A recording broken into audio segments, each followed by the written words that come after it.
From Bobcat Stadium in Bozeman, this is Bobcat Game Day. This afternoon, it's the 2010 season opener as the Bobcats from Montana State host Fort Lewis out of Durango, Colorado. Hi again, everyone. I'm Chris Byers, along with the former Bobcat, Mike Callahan, member of that 1984 National Championship team. Our game and all games this fall brought to you in high definition. Well, Mike, this is the day Bobcat fans have been waiting for since the season ended last November. Yeah, everybody's undefeated today. Now we got to sort it out. 18 starters return off last year's team. That's tops in the Big Sky Conference.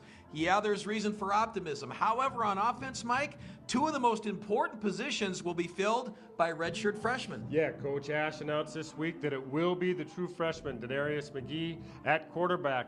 Big battle there with Cody Kemp. He came out on top. He'll be joined in that backfield by another redshirt freshman, Cody Kirk out of Frenchtown. He's established himself as the #1 back now. We'll see more today, but he's a starter. Cody Kemp, C.J. Palmer, both more than adequate and ready to play if called on this afternoon. Now for Fort Lewis, well, back-to-back 2-9 seasons. They've struggled mightily. They have a new head coach, and while they enter this game decided underdogs, as a Division II program, not without weapons of their own. No, they're not. They've got some outstanding players with their quarterback, and their senior receiver, Justin Johnson, is returning. He's an all-conference kid, had nearly 10 catches a game last year, over 100 yards per contest, so he'll be leading them today. Win, lose, Fort Lewis excited to be here. We talked to their coaching staff today, and they're thrilled to be playing Montana State in Bozeman this afternoon. All right, for the keys to the game, let's go down on the field and join the newest member of our staff, A.J. Donatoni. Thanks, Chris, and yes, it's definitely a pleasure to be working with you and Mike for the rest of this season. I'm really looking forward to it. It should be another exciting season for the Montana State Bobcats. Getting to the keys to today's matchup, and we'll start with the Fort Lewis Skyhawks out of Division II, the Rocky Mountain Athletic Conference. Key number one is air it out. They passed 64% of the time last year. They are a pass-happy team. No tight end and no fullback on the depth chart, so only receivers, you know they're going to throw it, and that's the only way they're going to be able to move the ball, really. Key number two is mix up the defense. MSU has a lot of inexperience on offense. You guys mentioned it, Denarius McGee and Cody Kirk, two redshirt freshman starters, so if the Skyhawks mix up the defense a little bit, it may throw the Cats off guard to start. And finally, don't be intimidated. This is a very big FCS crowd. It's a great crowd for the number 24 team in the country. It's easy to get intimidated. If Fort Lewis lets that happen to them, they won't be able to hang in this game for long. Now switching our attention to Montana State and their keys. Number one is establish the offense. This is going to be a theme for this game and the rest of the season. Denarius McGee and Cody Kirk, the two young guys coming in expected to lead the team this year. And then you have new offensive coordinator Brian Wright, who's really established a lot more of a tempo, a quick pace offense, so it'll be interesting to see how that works, especially today against Division II team Fort Lewis. Key number two is defend the air. We already told you the Skyhawks are going to throw the ball a lot. Montana State has to make sure the secondary with Michael Ryder, captain, leading the team to make sure they defend the air well today. And finally, don't take anything for granted. It is a Division II team. MSU is ranked 24th in the country. Very easy to get wrapped up in all the hype for this season, but don't let Fort Lewis sneak up on you in any way whatsoever. If they do that, the Bobcats should be successful today. Those are your keys to the game for both Fort Lewis and Montana State. That matchup is coming up next and after this on Bobcat Game Day.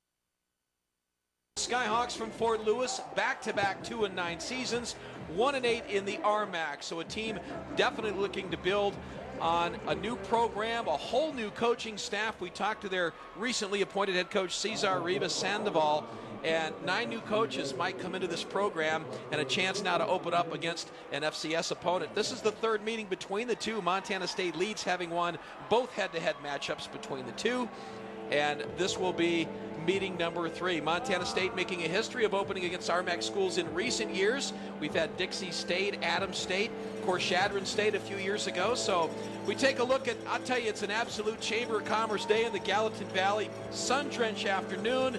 Temperature a very nice 80 degrees with some late afternoon thunderstorms possible, but right now nothing but blue skies. No, it is absolutely beautiful out there, and you can see already this crowd starting to fill in. They have the rock bands going over on the backside today, and the students are usually a little bit slow, but They are starting to fill up. First time in years, they tell me, that all of the student tickets were picked up yesterday for a home opener, so they think it's going to be rocking here today. And you're taking a look at Rob Ash, the head coach for Montana State, now entering his 4th season. 20-14 at Montana State. There's the officials for this afternoon's game as we're just about set to go. Jason Cunningham will handle the kickoff duties this year for Montana State. They have a new punter. We'll talk more about that as the game goes on. And back to receive is Derek Davis, along with Gilbert, I think, is the other one, as Cunningham is set to get off. So Davis and A.J. Maiko back to receive the kick from Jason Cunningham. A sea of gold over on the student section along with the home side. A good crowd on hand for this one, as we are ready to begin the 2000 season. Montana State football is underway. This one comes down to Maiko. Thinks about shutting it down, but then comes out of the end zone and is taken down at the 10-yard line. Maybe a bit of the case of the nerves there as he fielded it right there on the end zone, thought about taking a knee, and then decided I better get going. A little bit of indecision, but when he did bring it out, he started going and didn't get very far before Alexei Groselak took him down there with a nice open field tackle to get the season started for MSU. All right, let's take a look at the starting lineups brought to you by Montana Lottery's Fantasy Sports Camps, where winners happen. Here's the offensive line for Fort Lewis. A couple of sophomores in there, and they've gone with the youth movement to try to rebuild this program. There's the receiving corps led by Justin Johnson's second team, all-conference last year. And the quarterback for Fort Lewis is Tim Jenkins, the sophomore out of Highlands Ranch, Colorado. First play of the game, out of the gun. Jenkins looks right, fires out there, incomplete. And a nice job by Montana State as Arnold Briggs was there in coverage and just separates the ball from the receiver. Let's take a look now at the Montana State defense, and it is a good one. Montana State in recent years very strong on the defensive side. There's your big guys up front, Ogden O'Donnell, D'Alba, and Caleb Schreibeis, the sophomore. Linebacking core, Owens Bignell and Alexei Groselak out of Billings Central. 2nd and 10 on the incomplete pass just underway from Bozeman. 2nd down for Fort Lewis from the 11-yard line. This time they'll stay on the ground. Not much there, maybe a couple on the play. This is a team really looking to improve running the football, Mike. They averaged just 47 yards a game last year. Now let's take a look at the Montana State secondary. And it's an active one and very athletic. Arnold Briggs, you just saw him make the play. Jordan Craney, Michael Ryder, the walk-on, who's had an outstanding career out of Billings West High, and Darius Jones, the sophomore. Good-looking defensive unit, Mike, going into this season. Boy, it really is, and we saw something already, that a little bit more aggressive play in that secondary than we saw early in the season last year. So 3rd and 9 from the 13. As Jenkins operates out of the gun, looks out to his right. Throw incomplete at the 19-yard line. That should have been caught. That was intended out there for number 80, Doyle Bodie. And if Bodie makes that catch, Fort Lewis has a first down. But on the incompletion, Fort Lewis will kick it away. So 3 and out for the Skyhawks to start the game. Boy, Doyle Bodie is one of those young kids, another freshman for them. When we met with the coach today, he said, hey, we have got a lot of young kids out there. Thought that they would be nervous, a little bit excited to be here. Atherton's kick comes down right at midfield. And some running room. A nice return straight up the middle by Tanner Bleskin. Of course, Bleskin is the freshman from Great Falls. Very impressed with Tanner Bleskin. We'll talk more about him. And here's one of the real strengths of the Montana State offense. It's that offensive line. Person, Burbank, Terry in the center, Dennehy and Leo Davis out of Billings Skyview.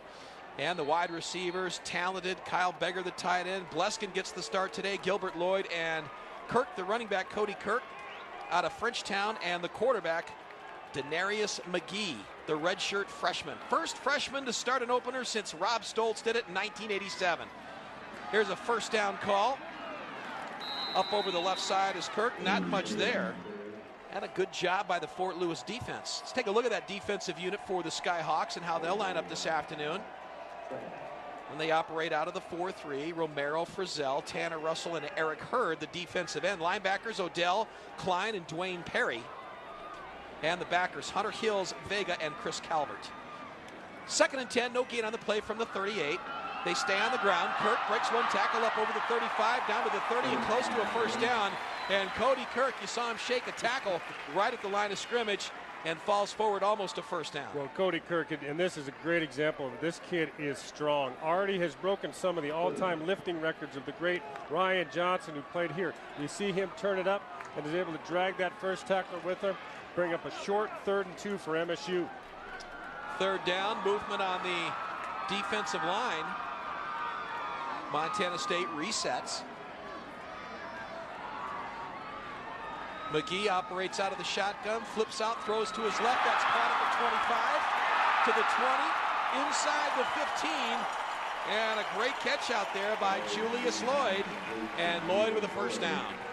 Well, the young quarterback looks pretty composed on this one, sits back nicely in the pocket, calmly picks out his receiver and just delivers a strike here for the first down. Little nice move at the end of that to pick up a few yardage after the catch. Yards after the catch. 1st and 10 now from the 14. Bobcats knocking on the door. Here's McGee. Looks across the middle, has a man, and hit right at the 10-yard line. That time a nice play by Willie Klein, the linebacker, as he makes the hit. Incomplete pass. Yeah, you can see he tries to pump this one in over the middle to his big target, but just a nice job on the linebacker right there in coverage, and then does a great job of driving through the receiver. And they flip it out there to Gilbert, who's hit right at the line of scrimmage, falls forward, gets maybe 2 on the play. Everett Gilbert, the sophomore from Rockwall, Texas. Boy, did he have a sensational freshman year, Mike. He was fantastic last year, and this is the type of play where he really excelled last year, where they try to get the ball to him in space and allow him to make some guys miss. That time, not much luck. Good tackling from the secondary for Fort Lewis. Brings up a 3rd and 8 now from the 12-yard line. Opening drive for the Bobcats. 11:53 to go, opening quarter. McGee out of the gun. 2 receivers split left. Now looks right. Still looking. Rolls left. Now brings it down. Keeps the football inside the 10 of the 5. And McGee close to the touchdown. And that'll set up a 1st and goal. And you see why Darius McGee is getting the start today. It's because what he can do athletically at that quarterback position. Coach Ash talked about him being able to make plays, make something out of nothing, and finishing plays that he always finishes. Here you can see there's nothing there. He pulls the ball down and is able to not get in the end zone, but he did pick up that first down and keep this drive alive. So 1st and goal from the 4-yard line for the Bobcats in the opening possession. Out of the I formation this time. They put Beggar in motion. He comes across. The give is to Kirk. Kirk falls forward, close to the goal line, and almost in, but just short. It'll bring up 2nd and goal. Little wrinkle, I believe we had at fullback was Jason Alba. Normally see him on the defensive front, but hey, that's a big load. That gets you some room to run in, doesn't it, Chris? It's a jumbo package. So 2nd and goal now for the Bobcats. Again, D'Alba's in there as the fullback. He'll be the lead man through the hole, one would guess, and Kirk out of the eye. He gets the call, hit behind the line of scrimmage, falls forward, and he did not get in. Great penetration by the Fort Lewis defense to keep Kirk out of the end zone. Yeah, it looks like I didn't catch the number, but it looked like that tackler in on that near side really got a great jump and was untouched. Lucky to get that one back to the original line. Well, watch the penetration, Mike, by the Fort Lewis defense, and they're in the backfield almost immediately after Kirk gets the ball. That was a real nice play by Eddie Vega, defensive back. 3rd and goal from the 1. Again, out of the eye. Kirk gets the ball, falls forward, touchdown Montana State. So the Bobcats have their first score of the 2010 season. Cody Kirk, the freshman, gives Montana State the lead. I just got to say, Chris, that my heart is beating like crazy up here. Cody Kirk is a kid that I've known his entire life. Had the opportunity to coach him as a 5th and 6th grader. Brought him down here for Bobcat games. He had a dream of playing here, and now to see that kid in the end zone, it brings tears to my eyes. Jason Cunningham on to attempt the extra point. Aluska will hold. Ball down, kick on the way, and good. So 10:05 to go in the opening quarter. Montana State on their opening possession gets the touchdown. And we'll be back after the Max Media Cat Grizz update.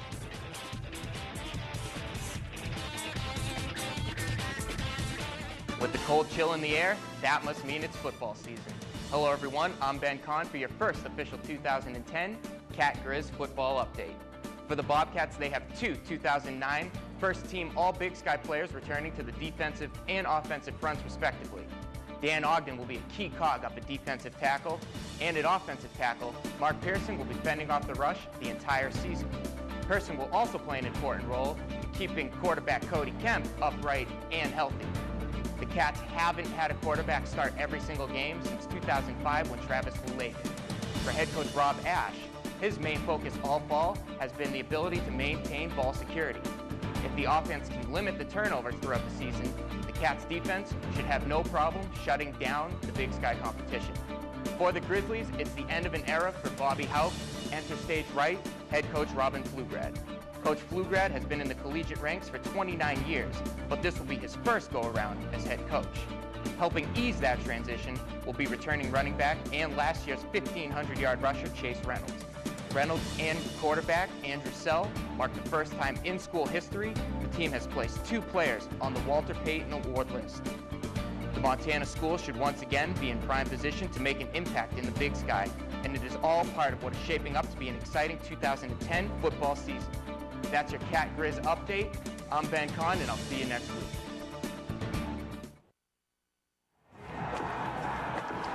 Oh, what a beautiful day for football in the Gallatin Valley, and it's t-shirt weather. We don't know how long it'll last, Mike. You know how things change here, but a beautiful afternoon. 9 plays, 38 yards, almost 4 minutes off the clock. Cody Kirk, the 1-yard touchdown run. You almost sound like a proud father here now. Cody Kirk, you had as a 5th and 6th grader, and I just see you've been texted by one of your friends that another one of your former players just scored for the Grizz. Yeah, it's I'm a little bit tickled. Jordy Tripp just made a pick 6 for the Grizzlies in Missoula. Those are 2 kids that have been friends since they were very young, and they both scored for their teams at roughly the same time. You said it, proud papa. That's how I feel. That is it's a good day to see those kids that you spend that time with go on. And I'll tell you, the thing that really sets those 2 kids apart from your average kids is both of them just a fantastic work ethic. They have made themselves into football players, and it's just great to see them having some success. As a player, what was opening day like for you? I mean, it's obviously it's special because you've been banging each other all through fall camp. It's got to be fun to come out and play in front of the fans, huh? Yeah, really the excitement of getting in front of the people is a big, big part of it. Particularly, that opening day at home, oftentimes the atmosphere hasn't really cranked up at school yet, but it is a great atmosphere today. But you just want to get out and get it going. You've gone through spring, you've gone through your winter conditioning, you've had fall camp, which is always miserable, and now it's time to go what you signed up for. All right, Cunningham, low kick that hits at the 15. This will be taken by Blaze Cuban up over the 20, and he's going to be wrapped up right at the 20-yard line. Good coverage by the Montana State kick team. Let's take another look now at that touchdown from Cody Kirk. We mentioned the redshirt freshman out of Frenchtown, and set it up for us. Well, we did see sort of the blur going by so there. Fast, you never but here saw you it. can see Cody makes a nice cut at the end there to get his weight back to the right side and find that hole. I really like the way they attacked it down there. They got stuffed a couple times, but they kept coming back, and they did what they believed in. All right, so second possession for the Skyhawks, trailing 7-0. They'll operate out of the gun, 4 receivers set. Looks right, fires, incomplete at the 25. Now, if you're Fort Lewis, Mike, jitters in that first possession, no doubt about it. They dropped a couple of passes. I think if you're the coaching staff for this team, you say, look, we got the nerves out of the way. Let's settle down. Let's execute. Let's make the plays. They're clearly a team that can throw the ball and move it a little bit. And we'll see what they do here. The incomplete pass brings up 2nd and 10. Receivers just having a hard time hanging on to the football as Jenkins has been on the mark for the most part. Yeah, he has been impressive so far. Bobcat secondary, really aggressive today. I'm really liking what we're seeing there. Up over the middle, and that time complete close to the 30-yard line. A nice catch by Derek Davis, the junior out of Pittsburgh, California.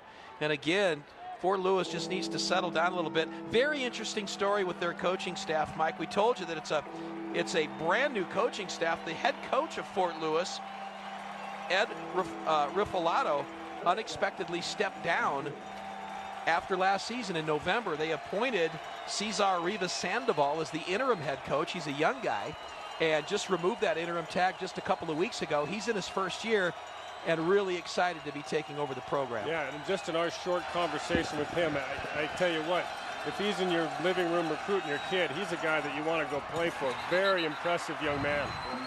That was a 3rd and 3. Incomplete pass brings up 4th down. Let's go down on the field and join A.J. Donatoni. Chris, obviously that first drive for the Bobcats very successful, and that really must make Coach Rob Ash feel pretty good about his decision to go with Darius McGee. Obviously, it's just the first drive, but a pretty good success rate already, 100%. And you saw why Coach Ash liked Darius McGee. You saw him scramble on that 3rd and long play. That's the kind of energy and spontaneity that he brings to this offense that Coach did not think that Cody Kirk had. Guys? Nice kick taken by Akpla near the sideline. Akpla still on his feet now, tries to get to the outside, picks up a block. Akpla at the 40 to midfield, inside Fort Lewis territory to the 45. That was a great job by Elvis Akpla. Nice kick, even better return. 8:51 to go, first quarter. Montana State leads by a touchdown.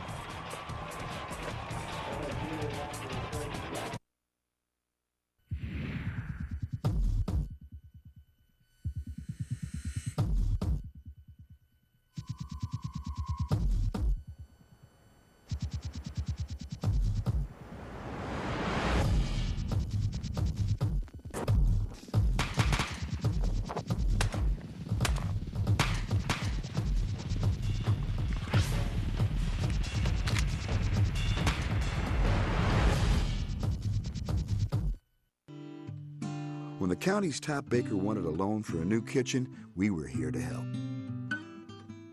After all, when it comes to Mrs. Parker's Huckleberry Cream Pies, most folks in town are real eager to lend a hand. Yes, her new kitchen is a popular place these days. Of course, at this rate, she's gonna need another one. First Interstate Bank, neighbors helping neighbors in the place we call home. The Ford Model Year-End Sales Event will save you thousands with 0% financing on a new Ford truck. That's 0% on F-150, 0% on Super Duty, and 0% for 72 months on Ranger. Now that's a deal worth repeating. 0% for 72 months.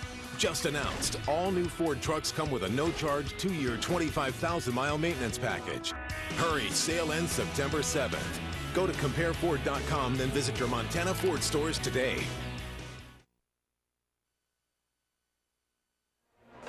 And we were telling you about the new head coach for Fort Lewis, Cesar Rivas Sandoval. What a likable coach. I asked him, I said, what's the mood like of the team coming off 2-9 season, knowing that you're probably going to struggle this year playing a team like Montana State? And he got this big smile on his face, and he said, you know what? They're football players. They're in the biggest atmosphere they'll ever play in, and we're absolutely thrilled to be up here. Yeah, he was excited and to bring these guys in here to Montana State. On the other side of the field, a guy that's got a few games under his belt. A little bit of a difference there. Rob Ash ranks in the top 25 all-time wins in college football. And there's that little flip pass to Gilbert, who gets inside the 40 to the 35. It's pretty obvious what you want to do with him on the offensive end with Everett Gilbert. And you talked about it a little earlier, Mike. You just want to get him the ball in open space. Let him go one-on-one, and chances are he's going to win that battle. Yeah, this was just exactly what they did. They came out in a too-tight set for MSU, and they faked the ball down to the left side and just tried to get him one-on-one, which they did. A nice pickup. That's one where he almost took that to the house. So it's a first down from the 33. McGee tries to find Gilbert again, and that time the ball dropped at the 35-yard line. Much better coverage that time for the Skyhawks. And You talked about the new offensive coordinator for Montana State, and last year the offense was pedestrian. Not very good at passing the football, second to last in the Big Sky Conference, average running the ball. And the emphasis this year, spread it out a little bit, and obviously doing that in this game as Gilbert breaks a couple of tackles close to a first down at the 25-yard line. And again, back to Gilbert. Here's a situation where he just gets a great block from his teammate, Akpla. If you watch him, they throw this out to the flat, but look at the block here. Just that's what springs him, and that's what created the success there. So a lot more to do as a receiver than just go out and catch the football. First down from the 22, winding down to the 8-minute mark of the first quarter. Montana State threatening again, already leading by a touchdown early in this game. McGee sets up out of the gun. Straight drop, looks across the middle, now throws it to the end zone, and this one is just overthrown. Akpla was wide open in the back of the end zone, and McGee just couldn't find it. You talk about Darius McGee, redshirt freshman. Here's a kid that won 27 straight games in Class 5A football at Trinity High School in Euless, Texas. I don't care what level you're playing at. You win 27 straight in Texas, you're playing some good football, and a state championship, of course. Yeah, as we see a little bit of a breakthrough, they're taking some of the signage down on that play, but just a little bit too much on that ball. Incomplete pass brings up second down and 10. Here's McGee, looks to pass again. Now fires across the middle, has a man at the 15, close to the 10, and that should be enough for the first down. I think it is. Sea-Wing with the catch, yep. That is going to be enough. They're going to move the chains. Very nice job. Looks like he checks down from the right. He's originally looking out here to his right, checks down to the underneath there, and just a nice throw, very solid catch, and does a good job of getting forward to get just enough for that first down. Great awareness. Cruz Sea-Wing out of Saco, Montana. First down from the 12-yard line. Kirk now in the backfield gets the call, straight ahead running, and busts up there inside the 10. Good yardage. Takes it down for about a 5-yard gain. 2nd and 5. Well, that offensive line just pushing Fort Lewis back and giving Kirk some running lanes. Yeah, we see there he is, number 57, Casey Dennehy, getting his first start today at right guard. Did a nice job on that play. Little inside pull. Led Cody up through he looks the like line of scrimmage, and they picked up a nice little gain. He looks like a kid from Butte, doesn't he? This jersey fits a little tight. Nothing quite looks right on him. To see, yeah, and speaking of Butte not looking right, the last few years they've kind of struggled on the football field. Yeah. The last 2 weeks they've had 2 impressive wins. That's right, yeah. It's nice to see ththose Butte guys having success. 2-0 for the Bulldogs in AA football. 2nd and 6, they give him 4. And Kirk again inside the 5 to the 4. That's going to be very close to a first down. It's going to bring up 3rd down and short. Good job that time again. They open up a nice hole, that MSU offensive line. You can see here Cody does a nice job of trying to read the situation, gets behind that pulling guard, gets upfield. Just a nice tackle here by number 24, and that is Dwayne Perry. Tanner Bleskin checks in, the freshman from CMR. He goes in motion on 3rd and 1. This time out of the eye. Kirk the call. Barrels straight ahead, and he's into the end zone. Up over right tackle, his 2nd touchdown of the afternoon, and Montana State goes up by a couple of touchdowns. Little deja vu moment here. That doesn't look a whole lot different from what we saw just moments ago. Again, they bring in defensive tackle number 45, Jason Alba, to lead this thing. A jumbo package, as you called it. Just does a nice job of really helping to blow up the point of attack and give Cody Kirk his 2nd touchdown of what is looking to be an outstanding young season for him. Cunningham on for the extra point, and it's good. 6:02 first quarter. Montana ups the lead to 14-0 over Fort Lewis.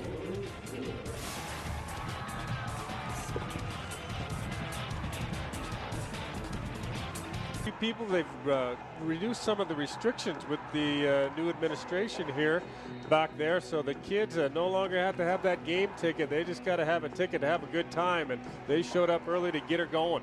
It's the way it should be. If you're a student, you ought to be able to come out and watch your team play, right? And there's a bunch of them on hand, a full house here in Bozeman as Cunningham kicks this one high and deep. and they'll just let that sail out of the back of the end zone. And Fort Lewis, a little pushing and shoving going on already, but a little frustration, I guess, on the part of the Skyhawks. And again, just a case now where this is a team that needs to settle down a little bit. Jenkins has been able to put the ball on the money. His receivers got to make the catches now. Yeah, they do. They've got to settle in and get a little bit more focus. The jitters should be gone. But here's one. You can see there's the lead block up inside. Just muscling it in there. Nothing too complicated about that. That's just saying, hey, we think we're better than you, and we're going to come right at you. So third possession of the afternoon for Fort Lewis, just halfway through this opening quarter. We'll see if Jenkins can get something going. 4 receivers set. Again, out of the gun, he stands at his 15. Straight drop, throws the screen. That's caught at the 20 and up to the 30-yard line. Boy, great catch by Justin Johnson. Now, is there a fumble?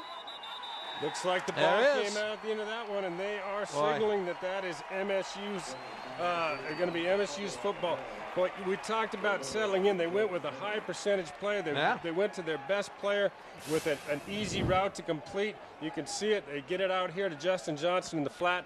He makes a good move upfield. Let's see if we can pick out when that ball comes out.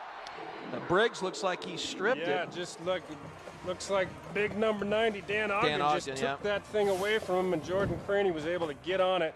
Dan Ogden, boy, he is the leader of that defense, recognized by all, and making a big play for him early in this 2010 campaign. C.J. Palmer now into the lineup for Montana State, seeing his first action.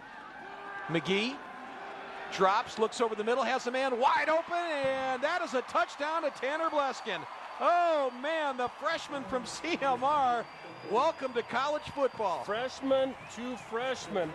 We've got 3 touchdowns, all by freshmen today. We talked about it in the open about a big thing about MSU. They're talking about all their returning starters, but so far it has been the young guys at least getting in the end zone. Let's not forget that they're parked behind a pretty good offensive line that makes up of a very experienced bunch of young men. Very well executed. And the post route leads to 6 more for Montana State, and just like that, they up the margin to 21-0 in this opening quarter. And there you see him, Tanner Bleskin, the outstanding freshman. He had a pretty good coach up there in Great Falls, right? Boy, a legend. Absolute legend. Jack Johnson's players. If you have any type of questions of whether Denarius McGee can throw the football, there's your answer right there. That ball was on a rope, perfectly delivered, and just a great catch here. And once again, Bobcats in the end zone.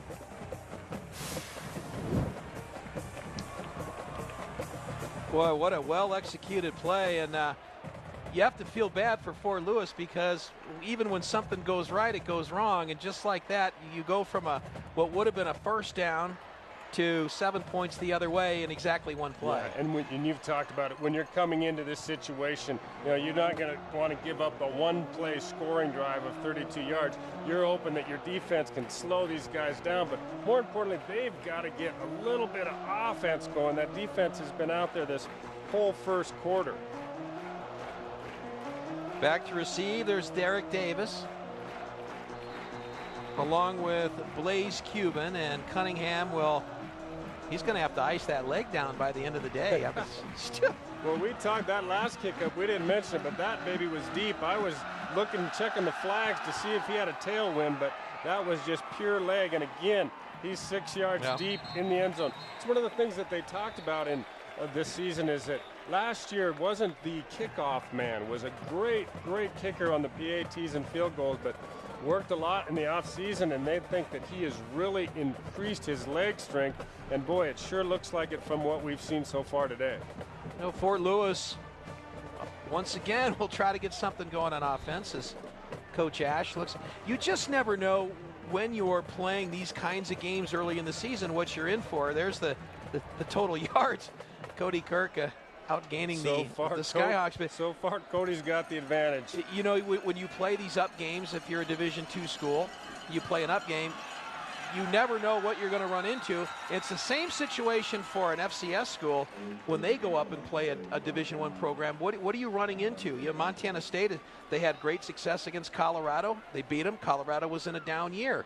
One thing that you always see, and you cannot prepare for it, when you step up a division, the difference is speed. Right. And you can't practice for it, because as soon as you get out on the field, it's like you're playing in fast forward, and you've really got to get focused not to get caught up and implode. These guys are still hanging in there doing a nice job, and they've just got to get a few things going. That time, the screen pass is complete to the 20-yard line. I have really been impressed with so far, even though our defense has been out there a limited amount. Another redshirt freshman, number 44, Alexei Grozalak, has been very, very a big part of this defense. He won the battle in fall camp for that outside linebacker position and is doing a great job today. Just a gain of 1 on the play. It's the 3rd and 9 from the 21.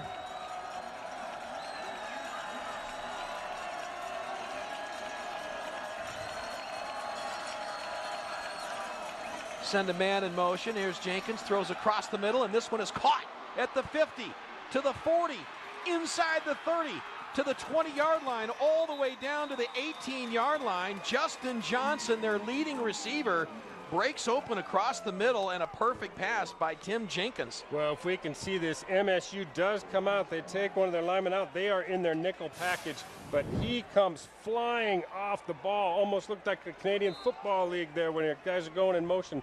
But he just flat beat everybody, and it was just a question of whether they were going to catch up.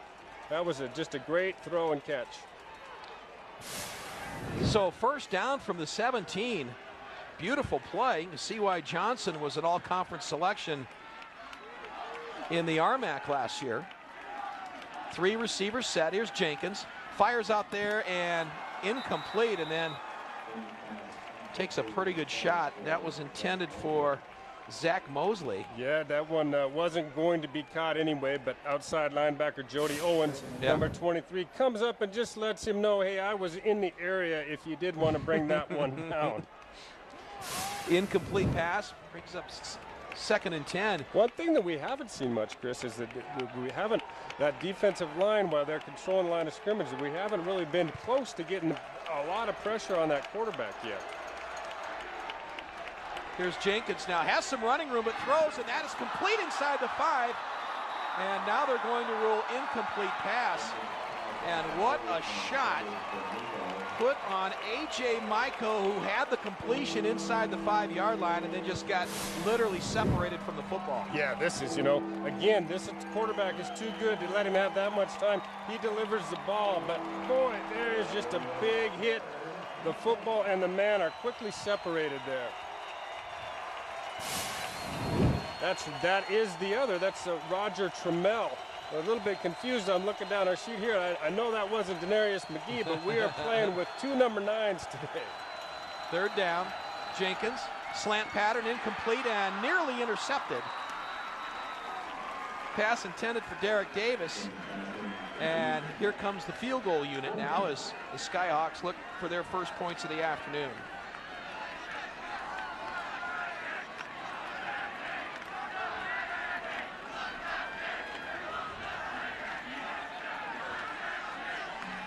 Spot of the football is going to be from the 24-yard line.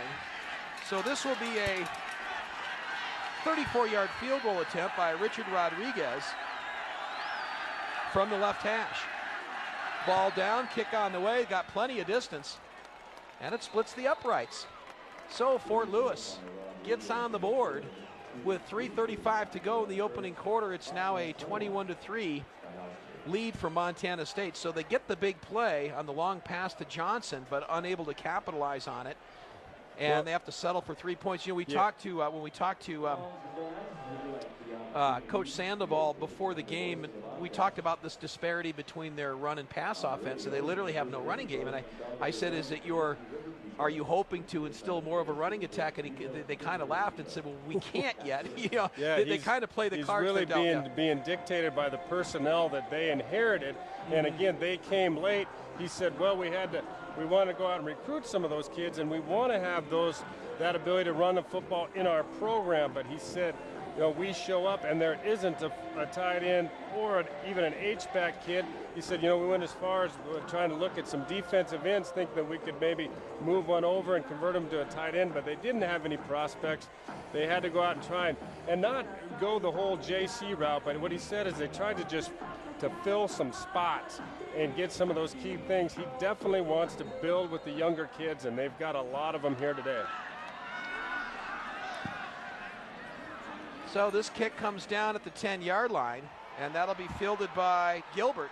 Gilbert is hit right at the 30-yard line and brought down. So Montana State back to work on offense in a 21-3 game. Looked like he was going to have some room there, but a nice defensive special teams tackle by number 35, Andrew Nehart, one of their backup cornerbacks.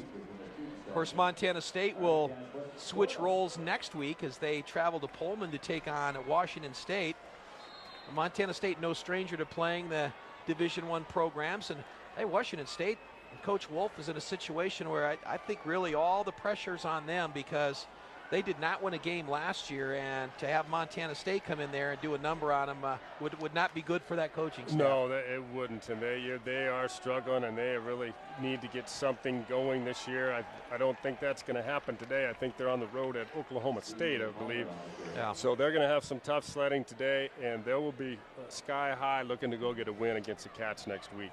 Coach Wolf, a former coach at Eastern Washington, who took the job with Washington State and since moving up to the Pac-10 has really struggled to find wins. There's a short gain on the play, so 2nd and 5 on the carry by Palmer. McGee stays in at quarterback, now dumps off the screen, and that's complete up over the 40-yard line in the first down, and that time Montana State doing a nice job dragging the tight end Kyle Beggar across the middle. They kind of ran him underneath, and the senior from Miles City makes the catch.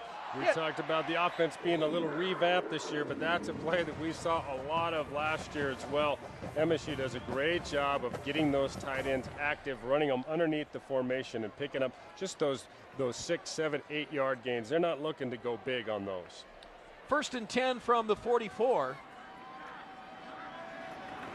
And they'll stay on the ground this time, and Palmer shrugs off the initial contact close to midfield. Well, when you look at this football team and what Coach Ash has been able to do, tell me if you agree with me, Mike, but every coach, I think you have to measure in 4- and 5-year cycles, because from the time that they come in, you really need to see that first recruiting class that he comes up with, where are they going to be when those players are seniors? So you look at where he's at right now. Now, his first year, he came in very late, didn't have much chance to recruit, but now you're starting to see the football team where he's been able to recruit the players that he wants for this program, and that's when you can decide how much success a coach is having, and I think it's pretty evident right now. And we're still seeing, remember that he's brought in some really special kids at the skill position, but keep in mind a lot of these kids are still there. These seniors were brought in under Mike Kramer's staff, so they've really started to meld the two things together. But you're right, he's starting to put his signature on this program. That pass intended for Shane Robison out of Billings West High School. Take a look at it again.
from the Skyhawks to run the football. And they're in a part of the field where you almost have to. Now a little screen pass, caught at the 10. And again, good job. Not much there. Ryder in on the stop. Pass was caught by Justin Peters. Well executed play offensively, just a great defensive effort to shut that thing down. We've seen him time and time again. Michael Ryder just does a good job. They throw the little loop here out in the flat. Michael Ryder, watch him come into your screen. Just a great, solid, perfectly executed open field tackle. Former walk-on from Billings West. Former walk-on senior captain. That's a pretty good transition, isn't it? What a career he's had for Montana State.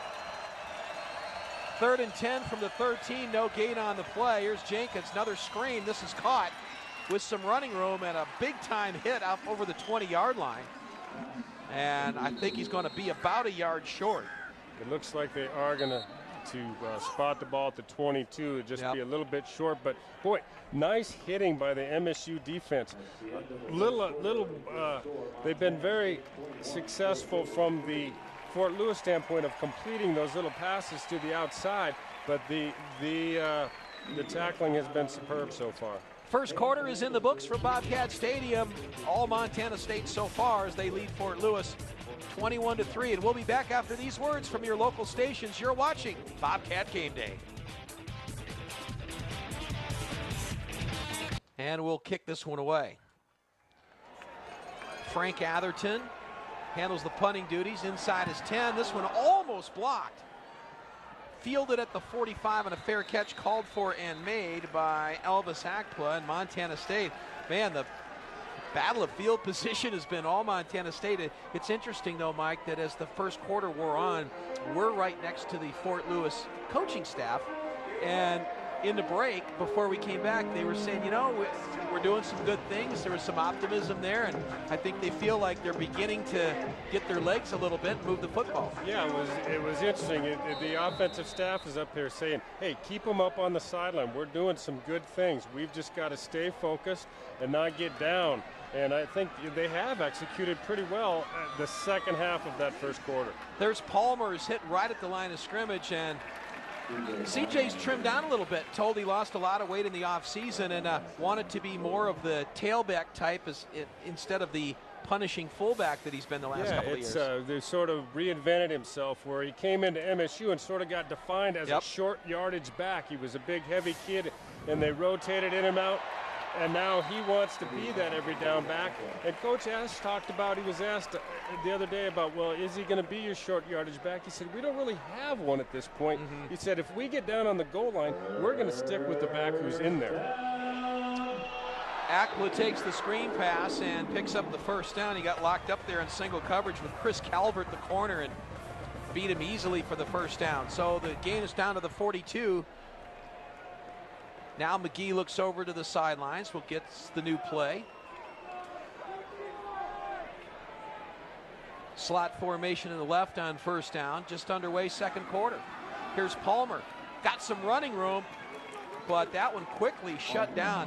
That was a real nice play by the linebacker for Fort Lewis, number 49, Willie Klein, as he shot the gap and made the tackle. There's a hole there. You can see, boy, right there. If you like watching linebacker play, that was just like your coach. Stayed square in the line of scrimmage. He was in a shuffle until he got to the point of attack, and then he was straight up field and made the nice tackle. 21 yards rushing for CJ so far on the day. 2nd and 7. McGee now will line up under center with Palmer in the backfield. He gets the call, right side, running room, first down and more. CJ keeping the legs churning, and Palmer all the way down to the 25, move the chains. First down for Montana State. Boy, again, as they have all day, great job up front for that offensive line. Darius McGee has been able to sit back there and become awful comfortable because they've done an excellent job of protecting him. And you can see there, they are opening some holes for the run game as well. First down, McGee pulls it down, now flips the screen, and that is caught out there by Beggar, who breaks a tackle inside the 15 to the 10. First down for Montana State. As Kyle Beggar with some good running after the catch. Talked about it a little bit earlier, but I am amazed. MSU has just year after year have had great tight ends, and they do a wonderful job here with this play of giving the misdirection. The ball, they do the ball fake away, and they drag that tight end back to the other side. They execute that play so well. Everybody they play knows that it is coming, but they simply cannot recognize it in time to stop it. First down from the 11-yard line. This time McGee pulls it down up inside the 10, fumbles the football, but recovered by Montana State inside the 5-yard line, and I believe that like was Dennehy. Dennehy got on that. It was a very alert job on the offensive line here. This sort of breaks down early. I think this was supposed to go to the outside. There's nothing there. He turns it up. The ball comes loose, but you see Dennehy does a great job of getting on that thing and securing it and keeping this drive alive. 2nd and 4 now from the 5. The Cats can still get a first down. Very impressive opening half for Darius McGee, the freshman out of Euless, Texas. 2nd and 4. The give is to Palmer, and Palmer walks into the end zone for the touchdown. C.J. Palmer ups the lead for Montana State to 27-3. Again, a great job on the offensive line. You see left tackle person here. He's got the switch this year. He's been a right tackle, and he's a grizzled vet for them. Makes a switch over, but that time he started off at left tackle, but by the time he got driving his man down, he was over on the right side of the football. Just an awesome block. Cunningham on to attempt the extra point, and kick is down on its way and good. 11:55 to go, second quarter. Bobcats up the lead to 28-3.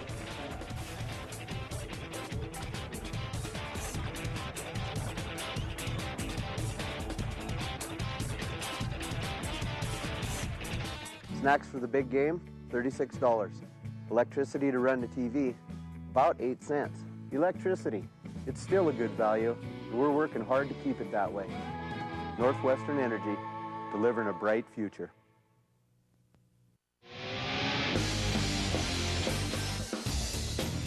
Hi, Bobcat Nation. I'm AJ Donatoni, host of the Bobcat Sports Report. Join us each week of the 2010 football season as we bring you full coverage of your Cats. Everything from game highlights to full interviews with Coach Ash and his players and all the analysis in between. And we'll also take a look as to what lies ahead for MSU in the coming week. So join us every Sunday for the Bobcat Sports Report. Catch the Bobcat Sports Report on this Max Media station. Energy vampires suck energy and cost you money. Some are disguised as plasma TVs or cell phone chargers. Unplug them when you're not using them. Follow these tips today for a bright tomorrow. Northwestern Energy, delivering a bright future. Kirk in the first quarter. Now they're having success with CJ in the second quarter. You know, they're doing a great job, but really the common denominator there is that offensive line is really controlling the defensive front for the Skyhawks. While they've had some pretty good linebacker play, they are pretty much getting manhandled on that line of scrimmage. Yeah, I think the two big disparities in this game, you talked about speed and then the size and strength of Montana State really making a big difference. This is going to be fielded by Davis at the 5. Davis up over the 15 to the 20, hit at the 23 and goes down there. So the Skyhawks have the football trailing 28-3 with 11:50 to go in the second quarter. So if you're Montana State, season opener against a team obviously a little overmatched this afternoon, what kind of things now does Coach Ash work on, not just in the second quarter, but now into the second half? Get a lot of guys in, get some. I think they've got to stick with their main guys for, you know, at least the rest of this first half and get them some looks. And I think what he's really looking for is you want to be able to go out and execute. You know, you're able to, you know, you've kind of got them outmanned to a degree, but you still have to be able to maintain your focus and go out and execute your defense as well as your offense in the manner that you expect. Well, Jenkins pulls the ball down and keeps it and runs up to the 30-yard line. That was a clever little play. That's their, that would be rushing-wise. Yeah. Going into that play, they had rushed the ball 3 times for a total of 1 yard. So here we can see they're going to get it down with their quarterback. He pumps the ball upfield. There's nothing out there in that screen in the flat, so he turns it up. He is their leading rusher from last year, yeah. Which I guess probably most of it came on plays like that, I would imagine, because they really did not rush the ball very effectively or very often. 6 of 13 for 92 yards. Got most of those on that one pass to Justin Johnson. Got 5 on the play, 2nd and 5 from the 29. Now a screen pass to Johnson. Makes a move up over the 30. He'll be a couple of yards short of a first down. But really, that screen play that they've run is pretty much all they've been able to do. They haven't been able to run between the tackles. They haven't been able to go vertical in the passing game. So they've just kind of flipped it out there to in the flat. See what they can do. There you see Johnson out of San Diego, California. And they've done it pretty effectively, but what's been impressive to me is even though they're completing that ball, the MSU defense is doing a great job of keeping it in front of them, and their open field tackling has just been fantastic so far. 3rd and 3 from the 31. Skyhawks trying to keep the football here. There's a quick pass over the middle, caught, and a first down. Well, it's going to be close. We'll see where they spot it. It looks like they're going to give them enough, so they will pick up the first down. You know, that's a very smart play by Justin Johnson. He knew exactly how far he needed to go for the first down, and watch him just kind of sit down as he goes out, puts his body in front of Jordan Craney, and makes the catch. Yeah, that was very well executed. You just, again, like you said, knowing what you had to get, and he was right there where he needed to be. So Fort Lewis able to keep the football. Fresh set of downs from the 34. Jenkins looks left, now rolls, got some room out there, now fires, and this is incomplete. Tried to throw behind Brandon Schneider to have him come back to the ball, as there was good coverage out there by Darius Jones. That's that play where you see it a lot in the NFL where they throw behind the receiver and he breaks back to the ball. They want to get to that back shoulder and let the receiver go make a play on the football. That time, and you can see it now, as they're getting the offensive line is starting to break down a little bit. We were seeing the front for Montana State start to get a little more pressure, and they are flushing him pretty consistently these last few plays. 2nd and 10 from the 34. And Jenkins wants a timeout. Didn't like what he saw from the Montana State defense. Timeout, Fort Lewis. So they'll take their first timeout of the half. 10:15 to go, second quarter. Montana State on top. Back with these words from your local stations. You're watching Bobcat Game Day. Receiver split left for Jenkins. Bobcat show blitz. And that is caught by John. A great move at the 45. And Justin Johnson all the way upper midfield to the 45. Now the ball stripped. Fort Lewis players are saying he's down. Yeah, but Justin Johnson has been the best thing that Fort Lewis has had. He made a great run after that quick pass from Jenkins. Yeah, as you mentioned, MSU comes with the blitz. You see Owens come up the middle. They get the quick release. He had the inside move, and then he just does the rest of this on his own. And as Briggs is able to climb on his back and sort of hold on and ride him to the ground. So the gain all the way to the 43 of Montana State and a first down. This time they do stay on the ground. And pretty good run by Justin Peters. Goes straight up the middle, takes it down close to the 35-yard line. Well, you talked about a little earlier about the personnel. MSU going into that last series when we came out of the break, they had gone with an entire new defensive front. All 4 guys up front were fresh, but one play where you have some success on the running, and Big Dan Ogden is back on the field. Gain of 6, 2nd and 4. I think the Cats were shocked that they ran the ball. Caught him off guard, now show blitz again. Here comes Grosslock up the middle, and that one is incomplete. Read the blitz nicely. They were trying to get it to Matos out of the flat, but Jenkins can't get it to him, so it's 3rd and 4. Well, Fort Lewis, a team that, as you mentioned, Mike, back-to-back 2-9 seasons. They're picked to finish last again in the RMAC this year. Yeah, they're struggling. That's a play where really impressed with the quarterback play. He reads the blitz and gets it out there, but you got a receiver that just wasn't quite ready to get the ball. 3rd and 4 from the 37. Jenkins looks across the middle, now throws, and this is broken up nicely. Boy, great job by Jordan Craney, who comes in and knocks that away, and it'll bring up 4th down. Craney, the senior from Pocatello, Idaho. Watch him break on the ball, Mike. Well, that's just textbook right there. Come up on that inside shoulder, have the hand out in front. He's able to bat that ball down. And boy, that is some great camera work there, fellas. Fort Lewis will go. 4th and 4 from the 37. Out of field goal range, but close enough to roll the dice here at 9 minutes to go, second quarter. They need 4. Jenkins looks left, fires the slant pattern, and caught and dropped inside the 30. That's too bad, because that should have been brought down by Brandon Schneider, who had good position on the Montana State defensive back, but couldn't come out with a catch. He had gotten inside of quarterback Darius Jones, but Darius Jones was pretty tight, and he was taking a nice rake on that when he did.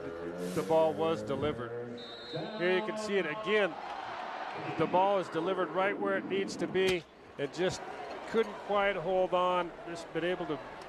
Good job, the rake. You see him coming down across the arms of the receiver, just like they work on every day in practice. And it looks like Cody Kemp is in the ball game for the first time. Kemp now throws the little screen, and that's complete.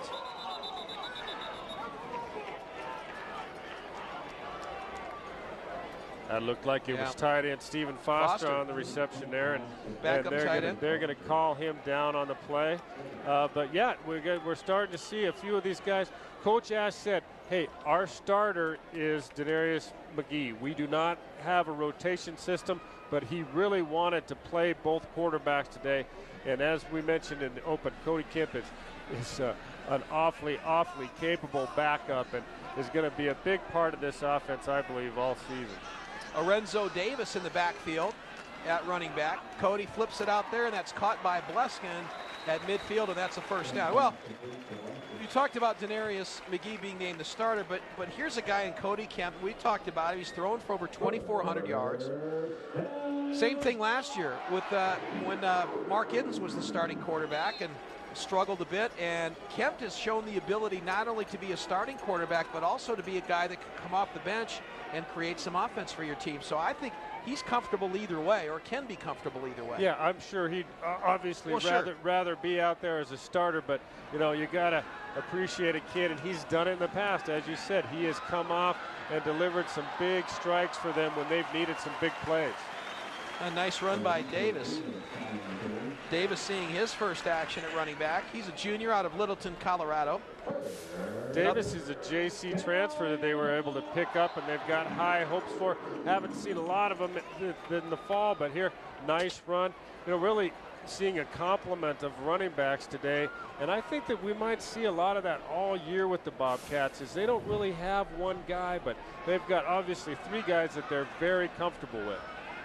First down now from the 39 as Kemp looking, now rolls right, got some running room, and Cody will take it inside the 35 to the 32, give him 7 on the play, second and short.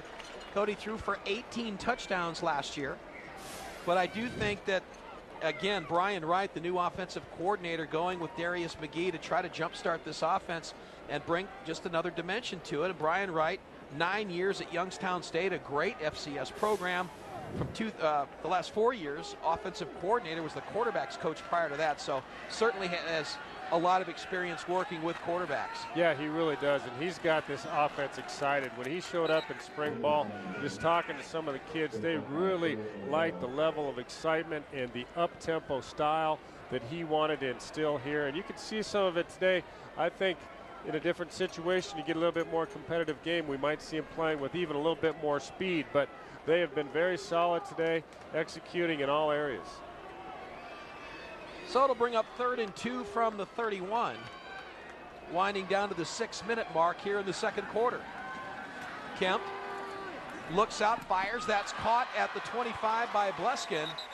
And Bleskin inside the 20 and a first down. Let's go down and join AJ on the field. Thanks, Chris. Yeah, Mike, you were talking about it just now. New offensive coordinator Brian Wright. The one key word that gets thrown around all the time is trust. I talked to the guys in spring ball and here in the fall. They just believe in what the kind of system he brings. Quicker pace, up-tempo. They believe in it, and Brian Wright believes in his players. That relationship should really bring the offense a long way this year and hopefully up to speed to complement the defense. Guys? All right, thanks, AJ. First down from the 19.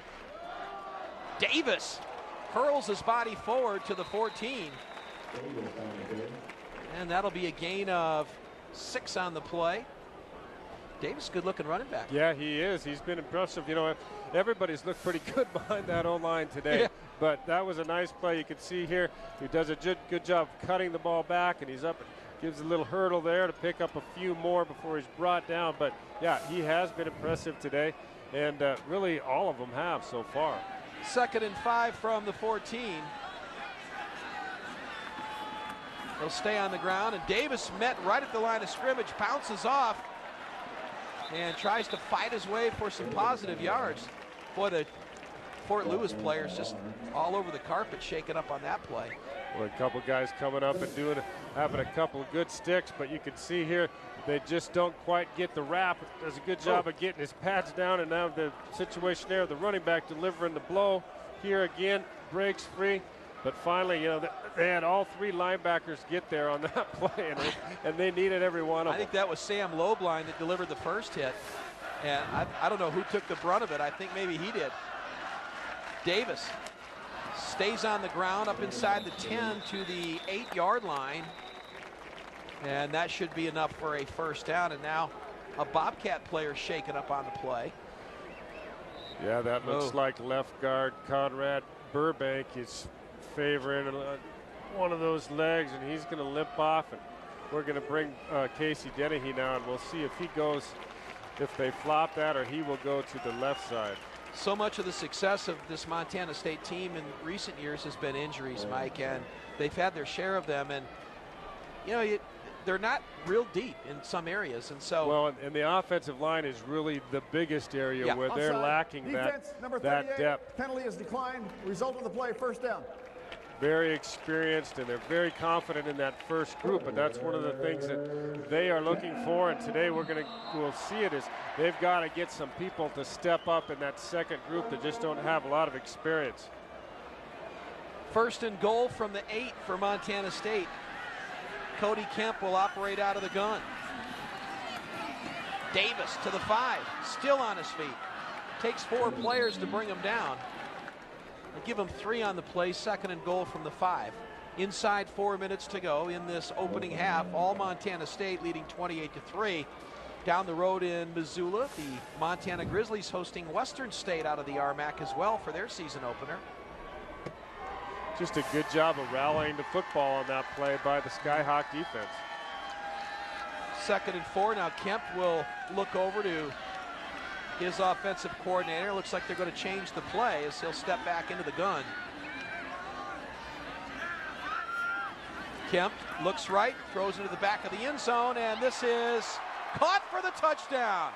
Caught for the touchdown as Elvis Akplo wins the battle in the corner of the end zone and brings it down for 6 more. Yeah, there was a lot of contact on that play. The corner was right there. The corner thought that he was being pushed off. I'm sure that if Elvis wouldn't have been able to pull that ball in, that he'd have felt the same way, but just really nice concentration to do that when there is all that contact to go up and make the play. So far, Bobcat receivers doing a very good job of catching the football. Cunningham on for the extra point. Kick on the way and good. 3:24 to go in the second quarter. Montana State ups the lead.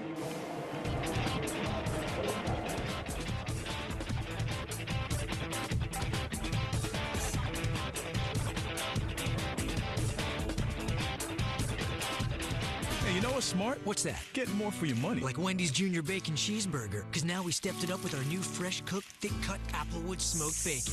Smart. For just $1.29. Or the new double for $1.89. Smart and double. To 35-3, 11-play drive, 63 yards.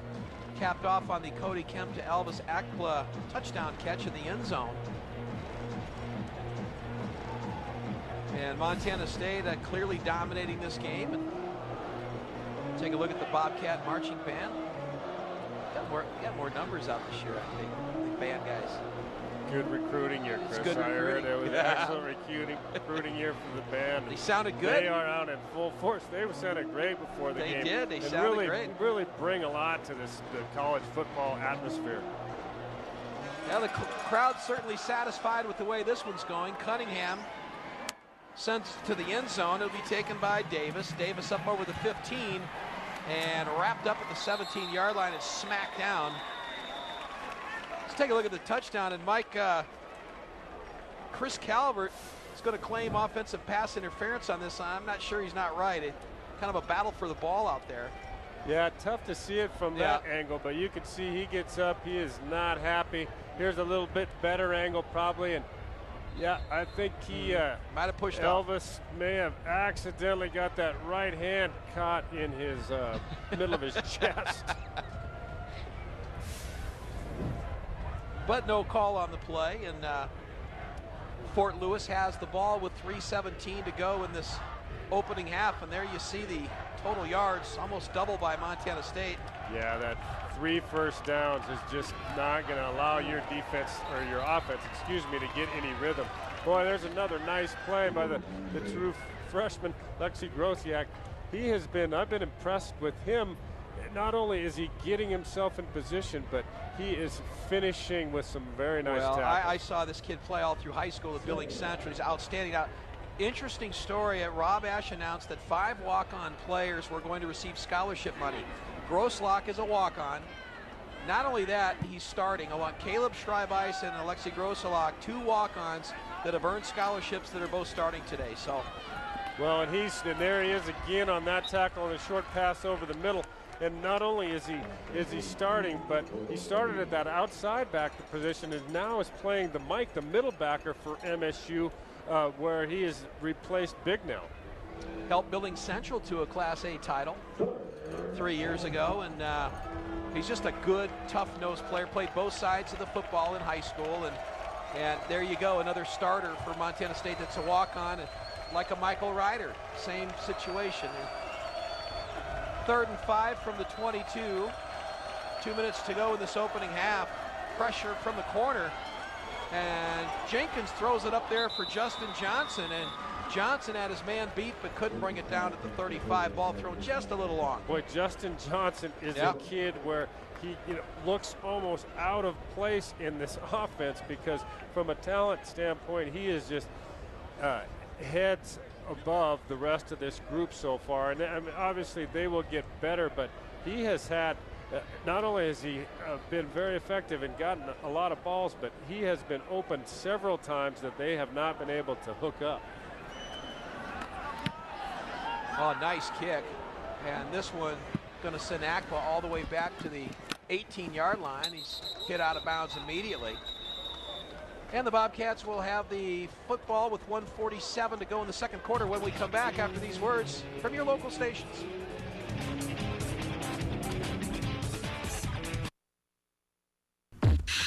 Go in the second quarter. Montana State has the football. I think the student section's a little subdued today. I think maybe they've got some preseason jitters. I don't see the jumping around like we normally see with the. Well, they've definitely, this is sort of a preseason tune-up for those guys. And we've got our buddies over there that we like with the painted chest and those shirts, but I can't give them a lot of credit today. No. When they're out there in November, then that's a different deal. But they haven't brought it yet today.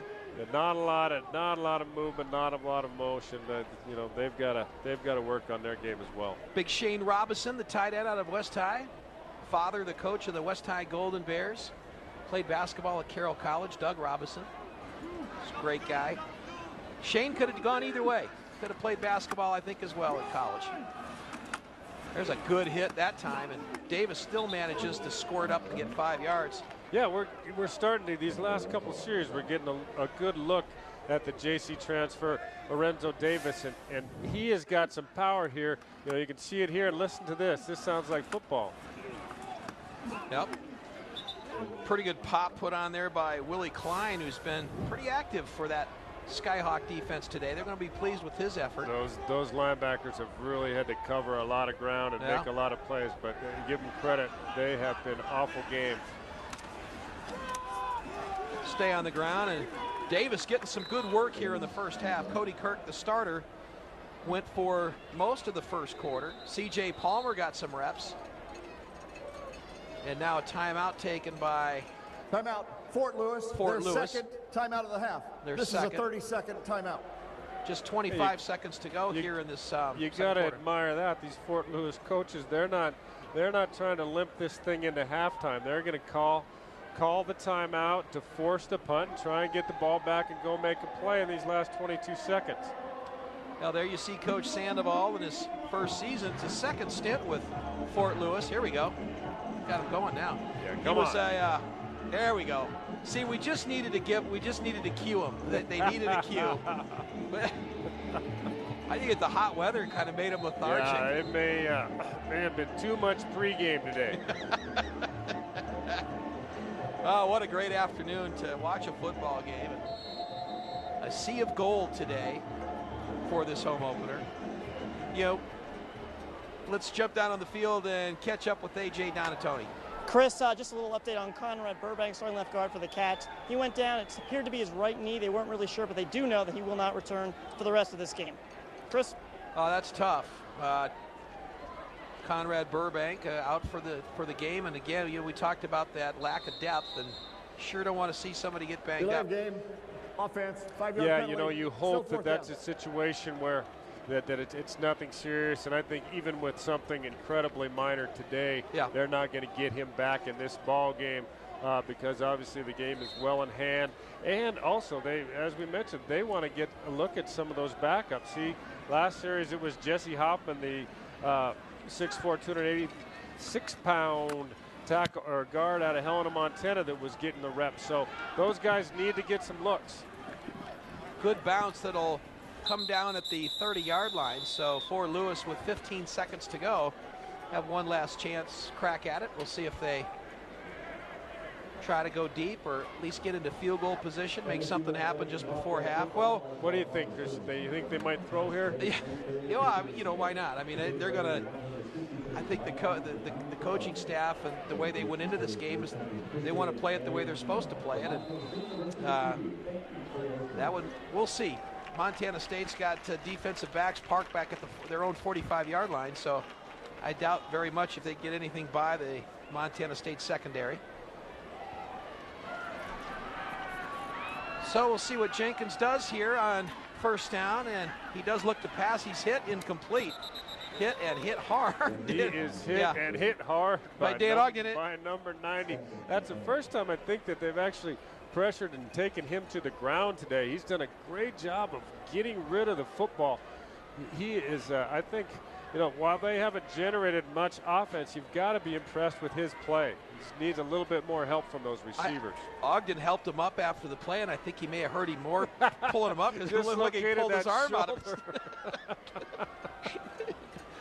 2nd and 10 from the 30, incomplete pass. And this time they will stay on the ground, and that should be the final play of the first half. So time has expired. One half of football is in the books. It's been all Montana State in this 2010 season opener as they lead Fort Lewis by a score of 35-3 as we head to the break. And by all accounts, a very good first half for Montana State. Both sides of the football, offensive, defense, and really a chance to get a look at a lot of players. Yeah, I think if you're the MSU coaching staff, you've got to go in pretty satisfied with what you've seen here in the first half. So the Skyhawks will go to the locker room and try to regroup here. And again, obviously this is a pretty one-sided affair. There's no really disguising that, but hey, give these Skyhawks some credit. They have not let up one bit. This coaching staff is next to us. They are coaching like crazy, and they're approaching this thing like they're gonna steal it, and they're gonna come back and get in it. Let's go down on the field. A.J. Donatoni with Cesar Rivas Sandoval. All right, here with Coach Rivas. Coach, obviously tough first half for you guys. What were you telling the players throughout that half? Just to keep learning from all those mistakes we were making out there, whether it's turning over the football, holding on to the ball, tucking the football away, assignment for football on defense, keeping it simple, making sure our guys know what their run fits are, who's got secondary contain, who's got the flat, things like that. I mean, real simple things. A lot of young kids running around out there, working hard, but not necessarily always working in the right direction. So that's what we're trying to fix right now and keep their energy up and no quit. Down 35-3 at the half. What are you going to try to do in the second half? We're going to try to finish the rest of the game plan we came in here with, which was to try to move the football, pick up some first downs, score some points, and to stop the other team. I mean, it's pretty simple. All right, Coach, thanks a lot. Coach Theodoribus, Chris, back to you. All right, thanks, H.A. Well, the coach and his team taking their lumps here in the first half, but trying to stick to the game plan, come out in the second half and try to make some things happen offensively, and as he mentioned, try to get the defense to make a few stops, and we'll come back with our halftime show. Stay with us. After 2 quarters, Montana State leads at 35-3, and we'll be back with the Wendy's halftime report when we return from Bobcat Stadium.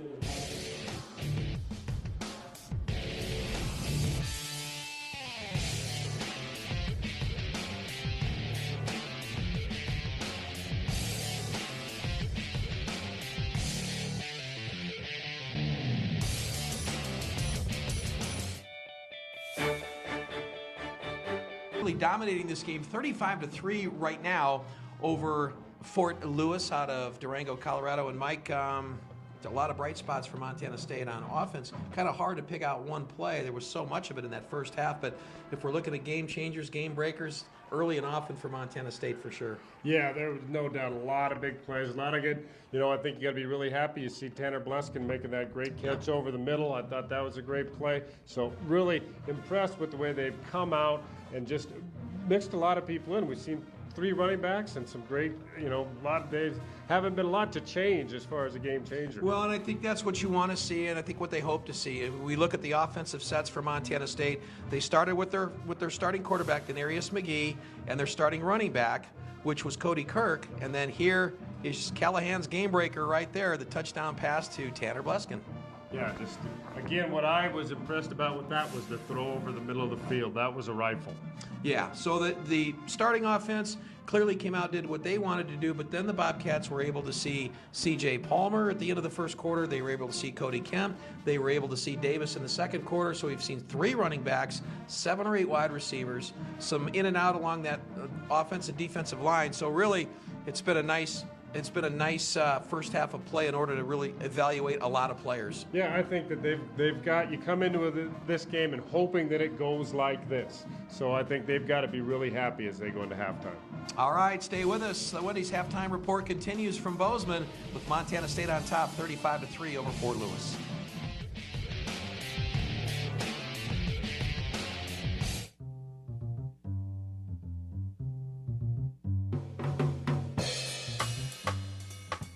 Indian food is becoming a favorite of mine. I love the creative use of bold spices. So here's a dish that you can make for lunch this weekend. I'm going to start with the sauce, which is called raita, and it's a cold sauce that's used throughout India. So I've got a cup of yogurt in a bowl. I'm going to add a half a cucumber that I've chopped and seeded, and also add some chopped green onion and some cilantro and some ground coriander and ground ginger. And I'll mix that all together until it's fully combined.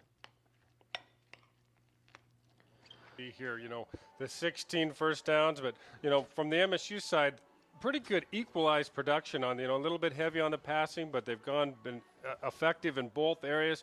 One stat that kind of jumps out at me for a first game that you've got to be happy on both sides of the ball is we've got 1 penalty in the first half of football. Right. That's when you really come out and you got in the first game to be able to execute and play cleanly like that is really impressive for both teams. And then, of course, time of possession, Montana State almost 2-1 in that category. So clearly Bobcats have dominated on both sides of the football. It'll be interesting to see now in the second half how they'll approach it. If maybe they'll try to establish a running game and work on that as they get ready for next week, or what they'll do. Yeah, it will be interesting because while you don't want to go out there and run it up on a team, no. You do want to. This is your chance to get that work too. So you've still got to go. Coach Rivas Sandoval talked about they want to come out and execute their game plan, the things that they haven't been able to do. But really from the MSU side, you've got to want to do that as well. So they may throw the ball a little bit, but, I don't think that they're going to let this thing get out of hand if they can help it. Halftime continues here at Bobcat Stadium. Stay with us. You're watching Bobcat Game Day.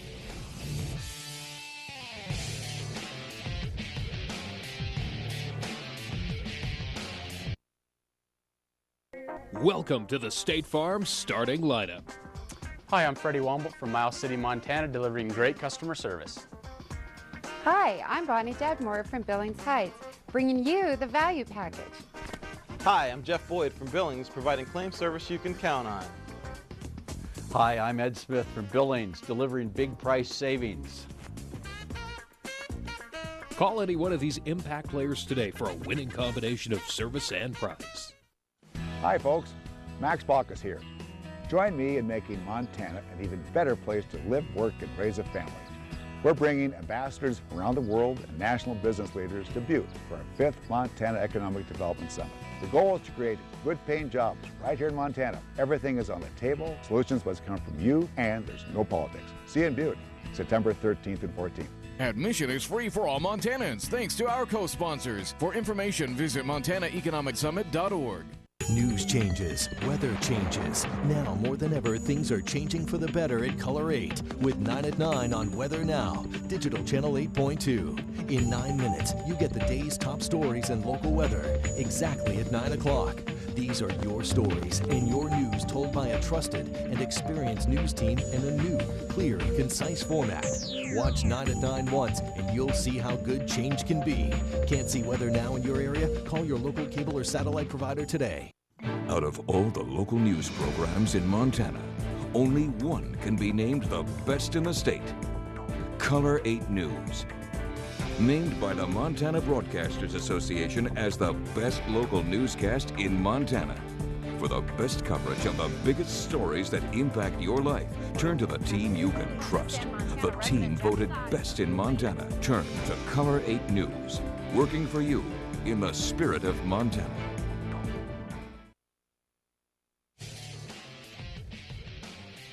And welcome back to the Wendy's halftime this first quarter. Yeah, here's it starts off. Cody Kirk gets it going here. And we're going to see him very quickly. After a couple plays, he's going to get in the end zone to start this off. But really, the two guys that we talked about in the open there, we see them both.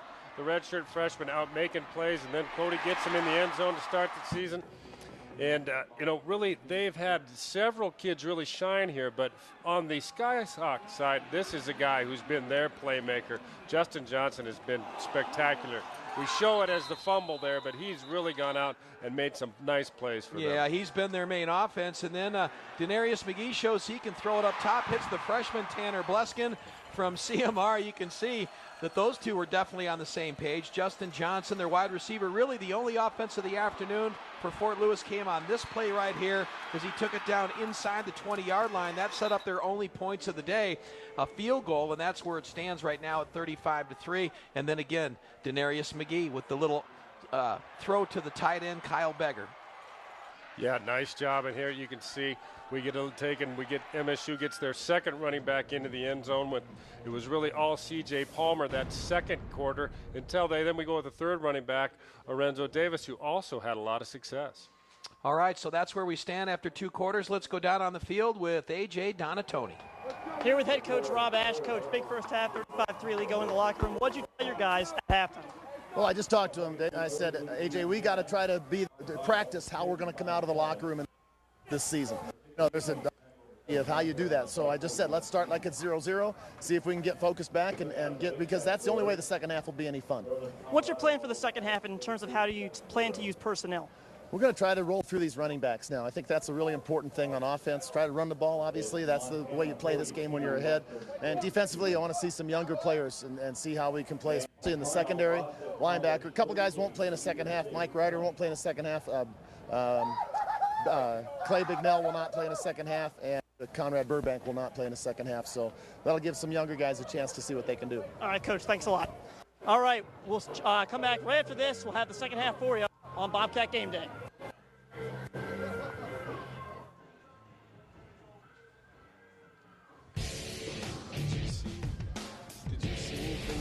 Hey, you know what's smart? What's that? Getting more for your money. Like Wendy's Junior Bacon Cheeseburger, because now we stepped it up with our new fresh cooked, thick-cut Applewood smoked bacon. Smart. For just $1.29, or the new double for $1.89. Smart and double smart. You know when it's real.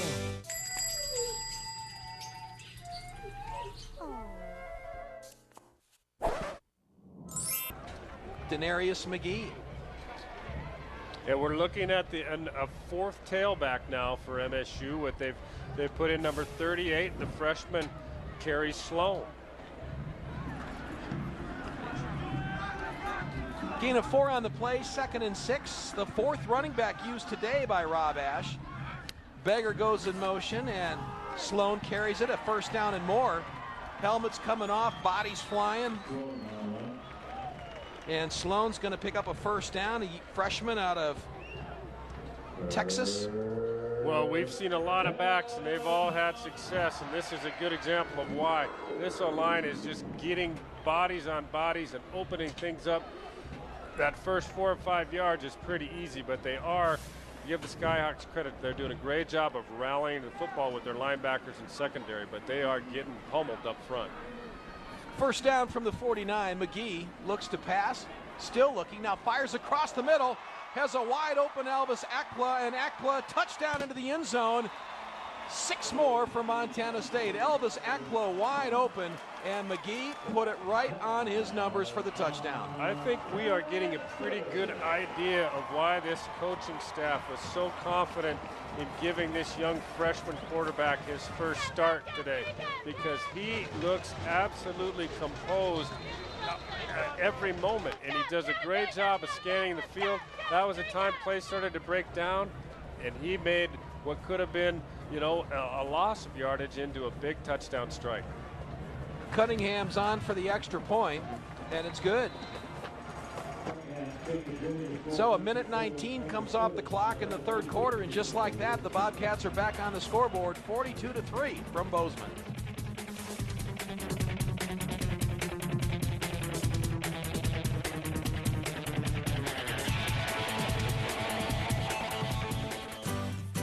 You are on the Denarius McGee toss to Elvis Akpla for the touchdown. There you see second quarter score in Missoula, where Montana is having no trouble with Western State. Northern Colorado also winning. Boston College beats Weber. Though looks like the Wildcats played Boston College fairly tough. Eastern Washington played Nevada pretty strong the other night. Yeah, right in it through 3 quarters. Very good showing. Nevada finally put it away in the fourth. Maybe we'll check those scores again.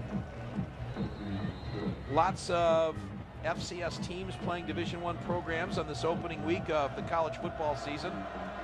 I see defending national champion Villanova nearly beat Temple again. Lost last night on a field goal with time running out.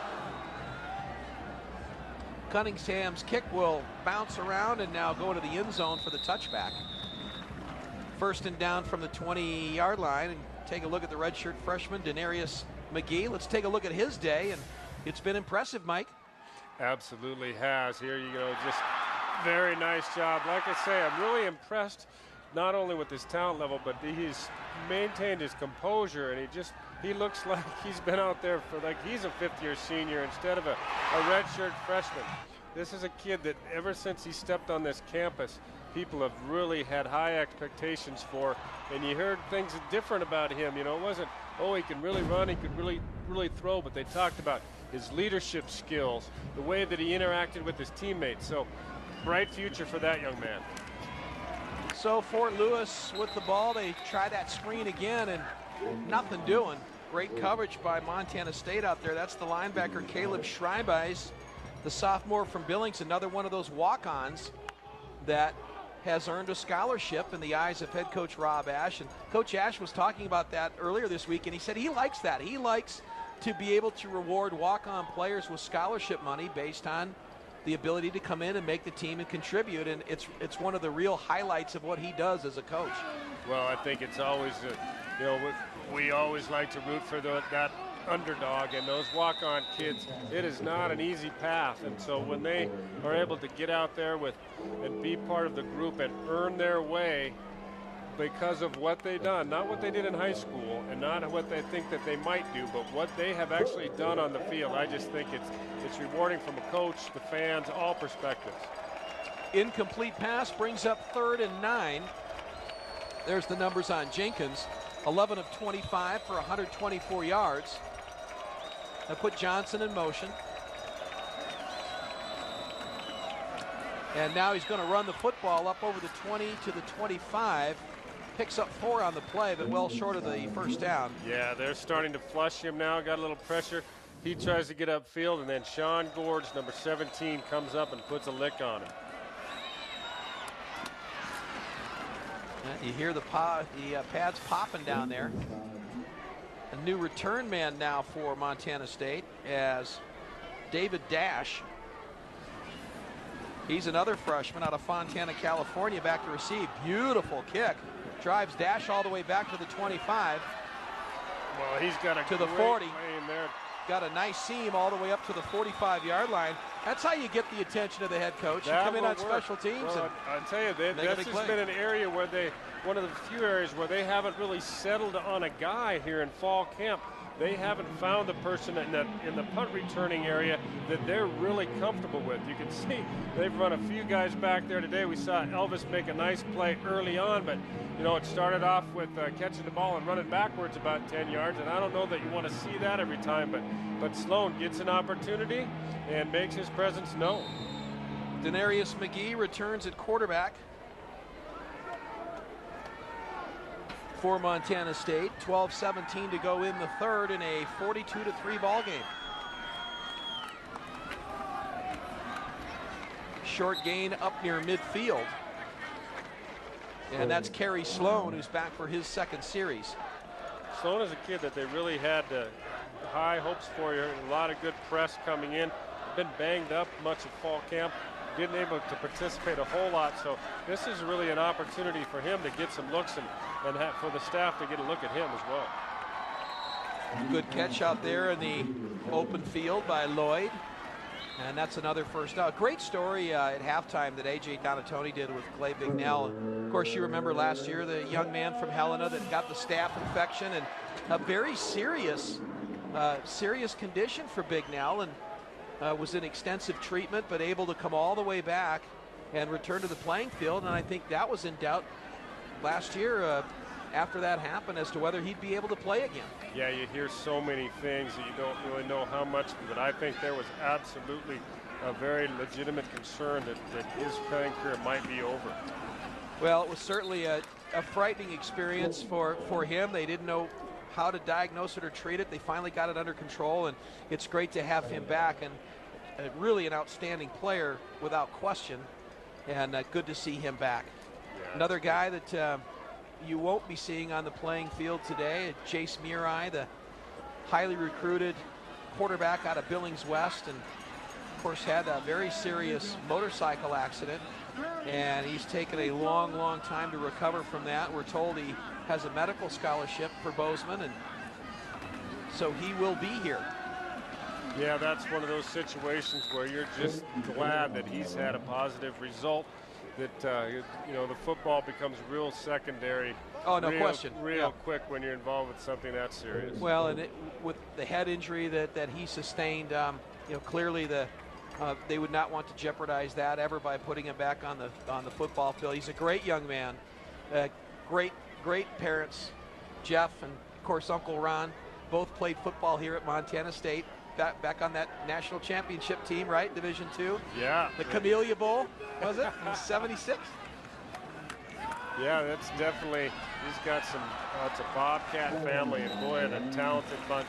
Well, still hear that you can't hardly go to a track meet in Montana where you're not hearing that Murai name of one of the kids is running, or they're still talking about some of Jeff's old records. Well, I was going to say Jeff was a great sprinter, but Chase was a great sprinter as well in track as well as football, and we certainly wish him the best as he recovers. And I know he more than anything wanted to play for Montana State with both his dad and uncle playing here. But the good news is he's on the mend.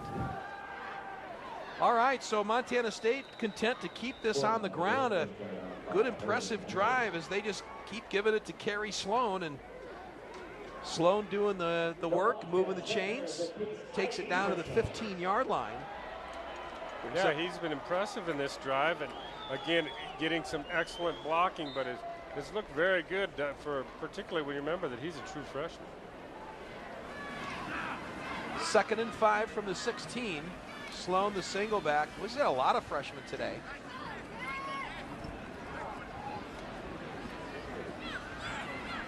McGee under center, now pulls it down, rolls right, looks into the end zone, still looking. Now throws for the corner, and that's incomplete. Intended for Everett. Good coverage that time by the Skyhawks secondary. Will bring up 3rd down. Yeah, you'd like to see Denarius was able to break the pocket, and that's one where a lot of young quarterbacks particularly, you see him when he gets out here wide, and there's nothing there initially. A lot of young quarterbacks are going to tuck that thing and go, but he stuck with the play.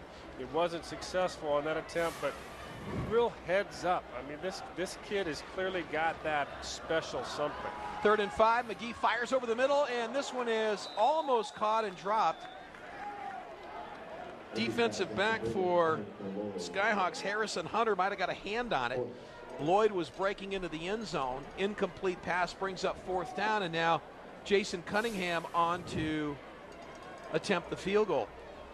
Here's through the pass. He tries to force that one in there a little bit, and I think Lloyd thought he was going to get a catch there, but just a nice defensive play. Yeah, Hunter, nice play. All right, ball spotted on the 22, 32-yard field goal attempt for Cunningham. Kick is on its way, has plenty of leg, and it is good. 9:19 to go now in the 3rd quarter. Montana State ups the lead to 45-3, and you're listening to Bobcat Game Day. We're back after these words from your local stations. Drive from Montana State, covering 9 plays, and doing exactly what Rob Ash said he wanted to do in the second half, and that's run the football, and that's what they did, and did it effectively, and puts more points on the board as Cunningham will kick it away. This was one of the changes this year in the kicking game, is they've gone with Cunningham not just as the place kicker now, but as the kickoff, kicking the ball off as well, and he's been very good. Yes, he has. You know, and Eric Fisher did a nice job on those kicks last year when he was doing the full-time punting duties. But I think when you free your punter up to focus on just punting, particularly when you've got a true freshman like they do this year, it's a good addition to your football team. Yep, no question. And just as we say that, he kicks it out of bounds. So. All right, well, I guess no more positive talk about Jason. Clearly went to his head a little bit. We got one out of bounds. You knew that was coming, yeah, right? We put the jinx on. We apologize. Oh, man. You couldn't have scripted that any better. Okay. Take all that back. I'm not going to take it back. No, you're right. You got a freshman punter, so that definitely will take the pressure off of him. And Jason's getting a word or two from Coach. They're having a personal discussion over there. And coaches never stop coaching, do they? No matter what the score is. That's a wonderful part about the game. And you talked about it at halftime. The coaches both mentioned, hey, we still have a lot of learning opportunities. And you're not going to let a coach, I don't care if it's 42-3 or 45-3, they are not going to miss those chances to really help a kid progress and talk about the mistakes that they're making. Skyhawks with the football. Just over 9 minutes to go here in the 3rd quarter. Jenkins has gone all the way at quarterback. Throws out to his right, little bubble screen. It gets blown up. And that's going nowhere. Let's go down on the field to AJ. Chris, we saw Jason Cunningham kick that ball out of bounds. Other than that, it's been virtually a penalty-free game, but there are a few new rule changes to college football this season that all the teams have to observe. The first of which is that there is no wedge play anymore. You can't form a wedge of 3 or more players on kickoff. Secondly, teams are encouraged to observe a 10-yard buffer zone between the 45-yard lines at least 60 minutes before. And finally, eye black must be solid black, no words, no symbols on it. We call that the Tim Tebow rule, and that's new for this season. Chris? All right, thanks, AJ. Good information there. To the 45, passes complete. I get the 10-yard buffer rule. You just don't want those pregame scrums out there, right? Yeah, I think all of those are probably pretty good solid changes, and will help what the product is here at the NCAA level. So what we've learned is basically no fighting and no advertising, right? Just call it like it is. 3rd and 5 from the 45. Best field position the Skyhawks have had in a long, long while. They shift everybody to the right. Looks that way. Now fires out there complete. Johnson stretches for the first down, but he'll be short. And that's going to bring up a 4th down, and out trots Frank Atherton. If you look for bright spots on this Fort Lewis team, Atherton's been terrific punting the football. I think Jenkins has been solid at quarterback. Obviously, Justin Johnson, the young man you see there, 6 catches for 104 yards. Those are your bright spots, but the punter in particular, I think Atherton is he's done a real good job. Well, Chris, I think we've done the jinx again. Just as you mentioned it, we get the bad snap there, mishandled, and he does have a kick that substandard compared to the way he's been performing today. But we can't put that on Atherton though. That was just a bad snap, and he was able to get it away. And Montana State will have it first down from the 28. So just as we heap praise on the Fort Lewis punter. Yeah, actually does a pretty good job of just fielding that one. Not a very good snap that time. Cody Kemp returns at quarterback for Montana State. He saw action in the first half. We've got Cody Kirk has returned to the backfield for the first time since the first quarter of this ballgame. He just sticks his helmet in there. Flag on the field at the 26 over on the far sideline. We'll have to see what that's all about. Now you're at the point of the game also, Mike, where job one is get out of here without getting anyone hurt. Yeah, I was going to say, you know, stay. You don't want to get a silly injury, but part of that is offside, defense number 26, 5-yard penalty, replay, first down. As far ahead as you are, the one thing you need to be careful with is that you've got to continue to play hard and play aggressively to the whistle, because it's those plays where you let up where so often that's where you get nicked up and you get those silly injuries. So even though the score is out of hand, you've got to continue to finish every play. Kirk with the nice cut up inside, and he's very close to the first down. And by the spot here by the linesman, he'll get it. He needed to get to the 38. Looks like they'll mark it at the 39. And yep, it's a first down, so they move the chains again. Freshman out of Frenchtown. I tell you, that's we talked about it in the first half. You had him as just a young kid in youth football. That's just got to be a great feeling for you. Yeah, you know, and he's Cody is the nephew of a former Bobcat and a very good friend that I played with, Tom Malum. And they are a bunch of Malums and Kirks here today that are as proud as that kid as I am. And if you know the kid, how hard he's worked, again, you just can't say enough. He has earned his right to be here, and just very, very happy for him. He's a little bit of a Ryan Johnson type runner, isn't he? Do you think? You know, he's got great strength. You can see here, and the ball protection there, which is another very important area for MSU, where they've got to get better than they were a year ago if they want to make the jump. You know, the defense was very solid, but the offense sort of lagged behind, and they're hoping to close that gap this year. Oh, Kirk just absolutely ran over number 35, who's Andrew Neidhart, a corner for the Skyhawks, and Kirk just took him on and ran him over. That's a first down, and that's what you're talking about. You can see the strength right there. This is a kid who is going to give you every ounce that he's got every time. And here, watch him at the end of this run, lower those pads and deliver the blow. Oh. That is not a comfortable feeling for number 35, Andrew Neidhart.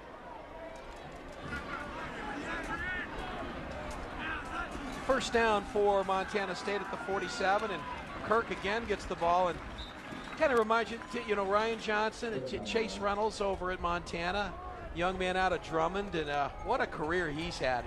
One of the senior captains for the Grizzlies this year, and you love to see Montana kids at both schools, whether you're a Bobcat or a Grizzly fan, to see them succeed, and we've seen a bunch of them out on the field today with Cody Kirk and Tanner Bluskin and Clay Bignell and young kids that are really getting on the field awfully early in their careers.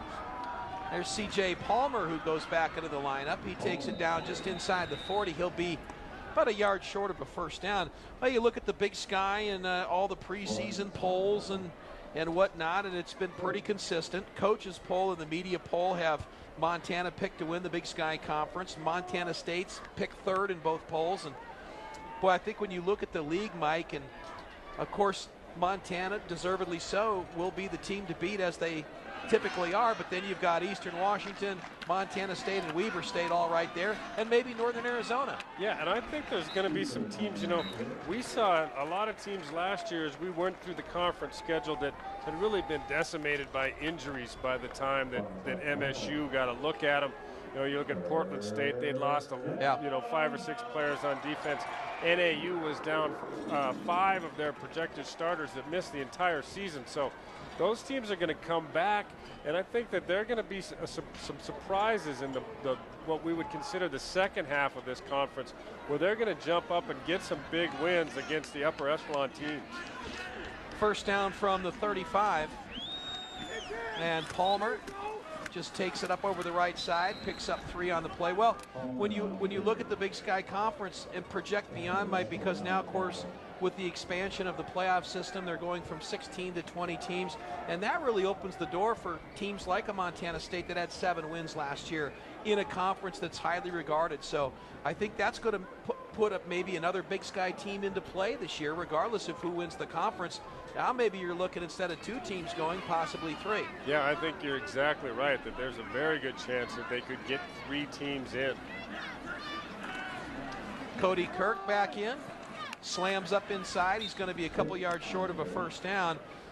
Well, after today's game, Montana State will play the role of underdog next week as they go to Pullman to take on Washington State. And then they come back and play the team that Rob Ash coached for 18 years. That would be Drake. And they come into Bozeman 2 weeks from today. Boy, look at that blocking, Chris. I mean, they're just bodies on bodies. You can see every guy up on that front has done a good job. And we got to point out Casey Dennehy making his first start today in the absence of Ben Ta'anu'u has really done an admirable job at that right guard spot. 3rd and 2. Now they're going to swing it out there, and that's complete. And to the 10-5, another touchdown for Montana State. Heath Howard, or I'm sorry, that would be Gianni Carter. Gianni Carter. A couple of number 6s on the roster there. They're trying to confuse us. They are. And the quiz question is, what is his year in school? Well, if it's according to form, he's a freshman. He is a freshman. I think you almost have to be a freshman to get in the end zone today for MSU. Out of Eugene, Oregon. Now it was run, and then they bring the freshman in and flip it out to him, and it was an easy walk into the end zone. And if we get another look at it, you'll see, I'm not sure which receivers it was, but he had 2 blocks out in front of him down the field that just sort of created that lane. 2:52 to go in the 3rd. Bobcats up the lead to 52-3 over Fort Lewis.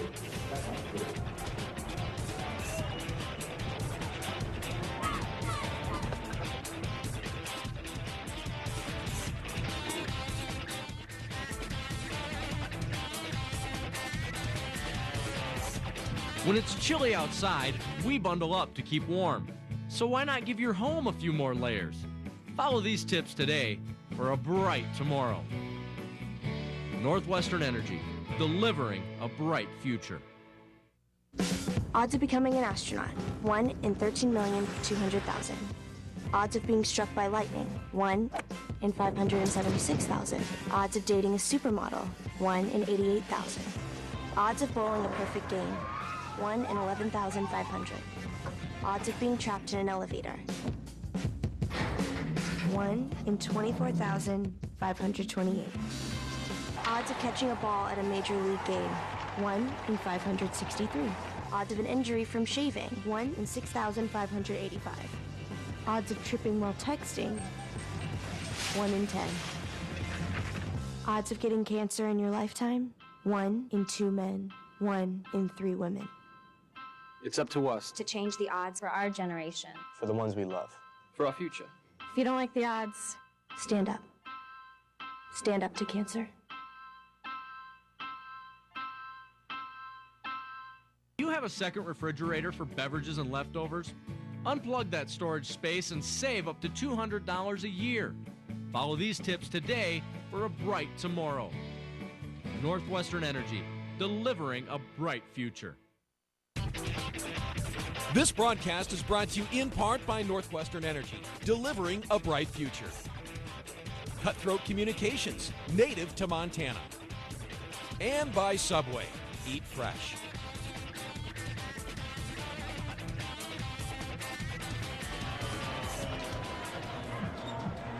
Last scoring drive, 9 plays, 72 yards, 4 minutes and 42 seconds off the clock, and then the touchdown pass to the freshman, Carter. who gets into the end zone for his first collegiate touchdown. We might be saying that about a lot of guys on this Montana State roster today. Yeah, we've got a lot of youngsters that have gotten themselves in the end zone today. Bobcats well on their way to a season-opening win, and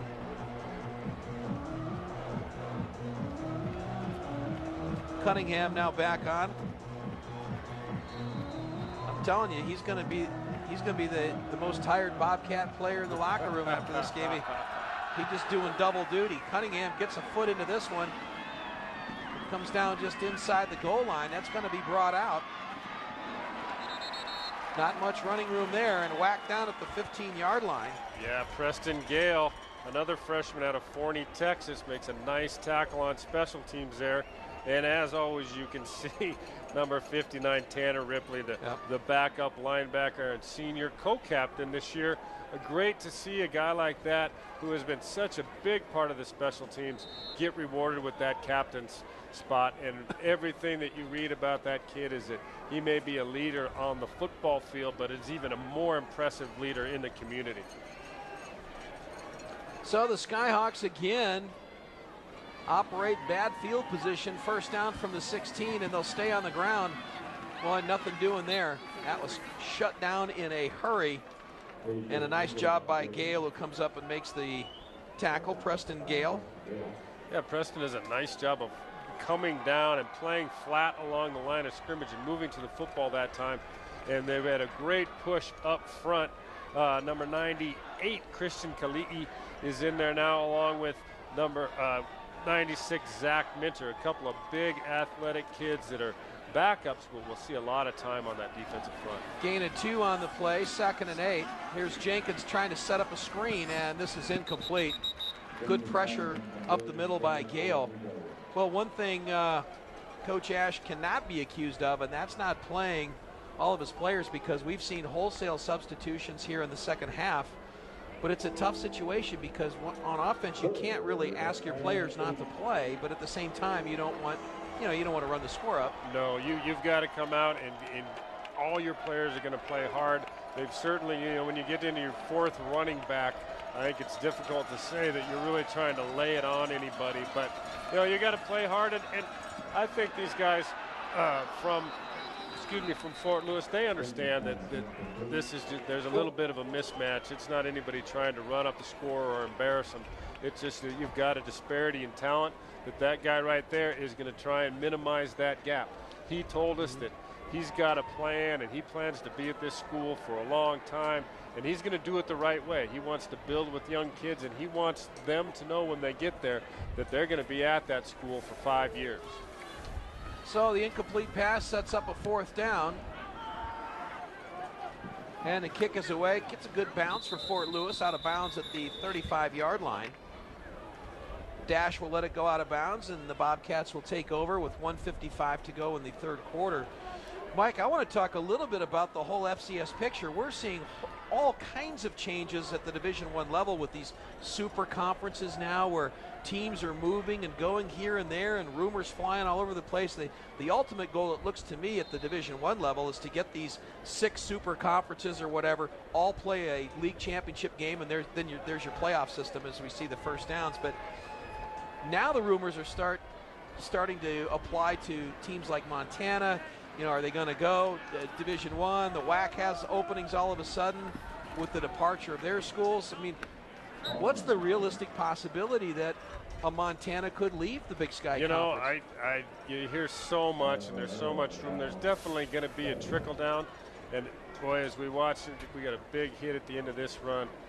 Come down here, and boy, C.J. Palmer gets it put on him there by number 38. And that is Sam Lobine, who we've seen be on quite a few plays today. But getting back to that, I don't know where it's going. I don't know that anybody does. It seems to be sort of a moving target with these conferences as we go through it. I heard rumors in Missoula as late as this morning that the Grizzlies, that there may be an announcement as early as next week that they're going to the WAC, and possibly Sacramento State, Portland State. I know Coach Ash and Mr. Fields have had to address the same questions down here. So Where it's going to stop, I think it's going to be difficult to tell, but it's probably going to take 4 or 5 months to really shake itself out. Cody Kemp in at quarterback, and we'll talk more about that as we get into the fourth quarter, because I wanted to ask you a couple of questions more on that. Cody Kemp in at quarterback. First down from the 49 as Palmer gets the call. Well, at this point, as you say, it's rumors. Although over in Missoula, of course, Jim O'Day, the athletic director, did order a study as to what it would take to go to the Division I level, and so that would lead you to believe that at least they're looking at that potential. Facility-wise, they're certainly there as we look at Verlanek, one of the offensive linemen for the Bobcats, and so when you take the pieces and put them together, you start to wonder. And the Western Athletic Conference would seem to be the one conference where FCS schools could make that jump. It's a lower-level Division I conference. Logistically, it works. As we get down to the end of the third quarter, we'll pick up on that. Montana State leading 52-3. Back with the fourth quarter after this, and you've been watching Bobcat Game Day.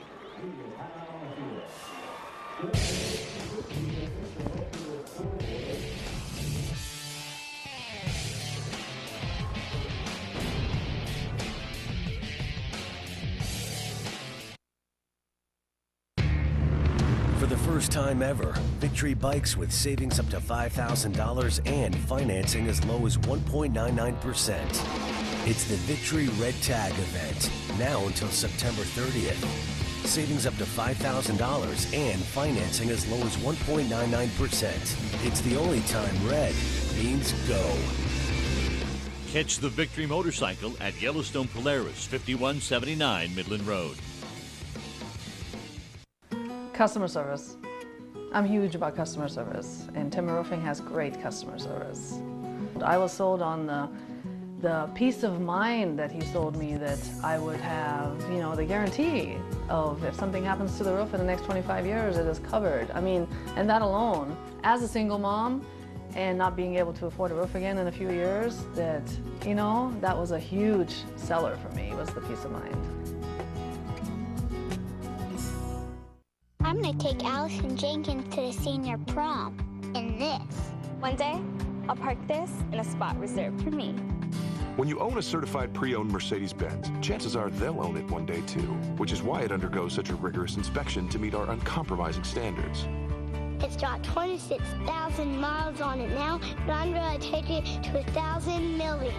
Hurry in to your authorized Mercedes-Benz dealer for exceptional financing today. Mercedes-Benz of Billings. This Spirit of Montana moment is brought to you locally by McDonald's. Families travel far from home to receive medical treatment for their children, and the Ronald McDonald House provides these families with a home away from home. The Ronald McDonald Charities of Montana and the Billings Clinic Children's Diabetes Center are teaming up to improve child health services in our community. Show your support by signing up for the Ronald McDonald Fundraising Golf Tournament on September 13th. It's a great day of golf for a great cause. Back to Bozeman. 1 quarter of football remains as we start the fourth. All Montana State in this one. They have the ball 2nd and 6 from the 46 for Cody Kemp, who lines up under center. And the Bobcats more than content to keep it on the ground. Pretty good whack put on by the Skyhawk defense as Lorenzo Davis back in the game takes a pretty good shot. Yeah, linebacker Brett Barnes, number 48, did a nice job scraping down the line and finishing off that play. Now there's the total yards today, and completely one-sided. Bobcats closing in on 500 yards of total offense. 3rd and 2 now from the 42 for Montana State. And Kemp now looks out to his right and has a man out there wide open, but incomplete. Intended for Gianni Carter, who already has a touchdown this afternoon. Saw that in the 3rd quarter. And that's going to bring the punting unit in, I believe, as Montana State will kick it away. Yeah, one of the few times that we've actually seen this punting unit on the field today. But Skyhawks, they give these guys a lot of credit. Yeah. They are down a ton. There's a 3rd and 2 situation where they brought pressure. They controlled the line of scrimmage. They were able to throw, force the hurried throw, and they got to stop. So give them some congratulations for that. And Rory Perez on. See if he can drop one inside the 10. It's good practice for him as well. Stands at his 45. Booms one high into the air. This one's going to hit inside the 5 and almost covered. Boy, great kick. And Cody Kirk, the tailback, getting in on a little special teams there as he almost been out downed there it. on a few of the special teams today, and I guess show you think as being a redshirt freshman, you want to do anything you can to get on the field, and Cody is certainly in that frame of mind. But you wonder when you are the starter that you're out there on those teams as well. Now running back by committee for Montana State. Fort Lewis has rushed for all of 24 yards, and 4 Bobcat running backs have rushed for that or more. Well, this is a team in Fort Lewis that last year, when you look at their stats for the year, they only averaged 40 yards of rushing per contest, and you think, wow, how is that possible? But I think we found out today. Great catch by Justin Johnson as Jenkins just threw a perfect strike, and Johnson able to take it all the way to the 46-yard line, close to midfield. Nicely done. Yeah, well, these have been we talked about it in the opening of the broadcast. These are their 2 players. And again, just their outstanding quarterback hooks up again with Justin Johnson over the middle. He's delivered the ball well today. That's really the only receiver that's given him a lot of help. So first down to the 46, and Jenkins to Johnson again. And Johnson takes a pretty good shot inside the 35. That's another first down. Yeah, I don't think if you're the defensive staff from Montana State, this is the last thing that you want to see, where you're getting everybody on the field and in the stands knows that the ball is going to go to this kid, but yet you can't quite seem to keep him bottled up. Well, he's in the slot. They've run him on the slant pattern twice now. Let's see if they don't do something the other way with a quick little screen. And that's exactly what they do. They come back the other way to Schneider. Schneider makes the catch inside the 30. It's almost their passing game is almost like a simulated running game. You know, that it's all the quick stuff that they get out to their receivers, and then it essentially becomes a run play. Yeah, it's definitely, they have, for the most part, tried to stick with that high percentage passing game today, because really they have to use that as their run game, because their running game is non-existent. 2nd and 5 from the 28.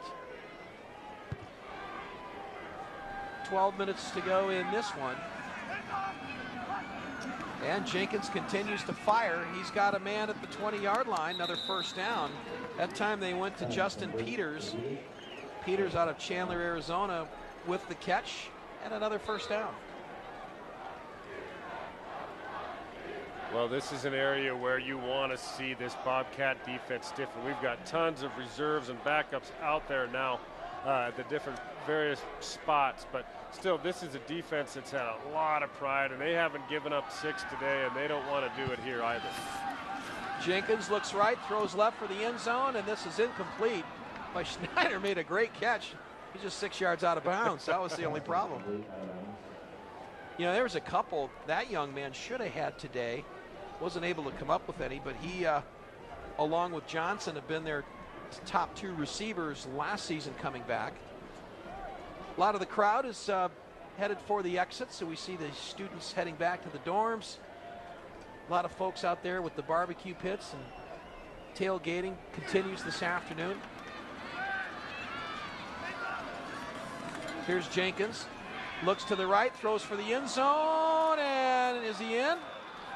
No, but he makes the catch. Just a little bit short, but a nice catch there, because that was ball was well delivered again, and Jonas Matos has been able to pull it in right at the goal line. I think he took a pretty good shot from Jordan Craney at the end of that play. I think he was in the end zone, but he had to come back out to make the catch, and he was stopped a half yard short. Let's get another look at it, and we'll see if you're right. But yeah, no, I guess he was. Yeah, he's Craney close. He's nice close. Hit. Well, this is the area on the field where this MSU defense last year really shined. Let's see if they can pull another goal line stand. Oh, great second effort. And into the end zone is Justin Peters for the Skyhawks' first touchdown of the afternoon. And you know what? You're feeling a little bit better on that Fort Lewis sideline, aren't you? Yeah, I think you are. I don't know that 13-hour bus ride home is going to be any shorter because they got one in. But they, you know, these kids have played hard and they've executed pretty darn well. I mean, you haven't seen a team that came in and lost their composure and had any silly penalties. They've really, I think, given an admirable effort in today's contest. So Rodriguez on for the extra point, and it's good. 11:33 to go in the fourth. Fort Lewis scores for the first time today. 52-10, our score.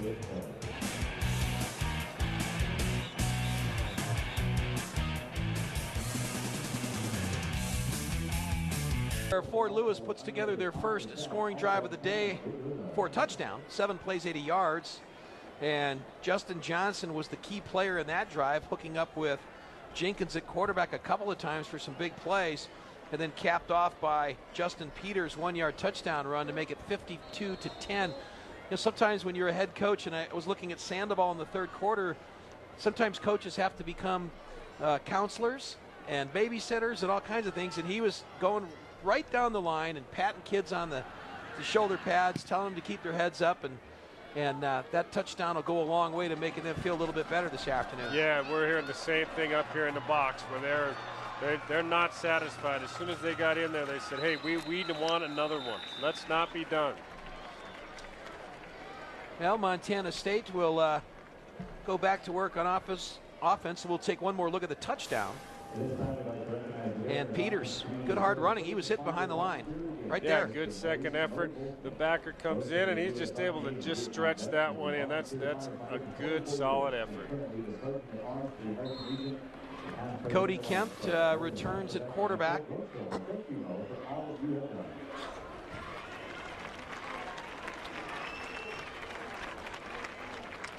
First down from the 38. Cats will keep it on the ground. Play is strung out nicely. Not much there. Davis keeps it going, though, and makes something out of nothing. Yeah, talk about some second effort. We're going to see the same thing from Davis here. Does a nice job. They get the ball wide.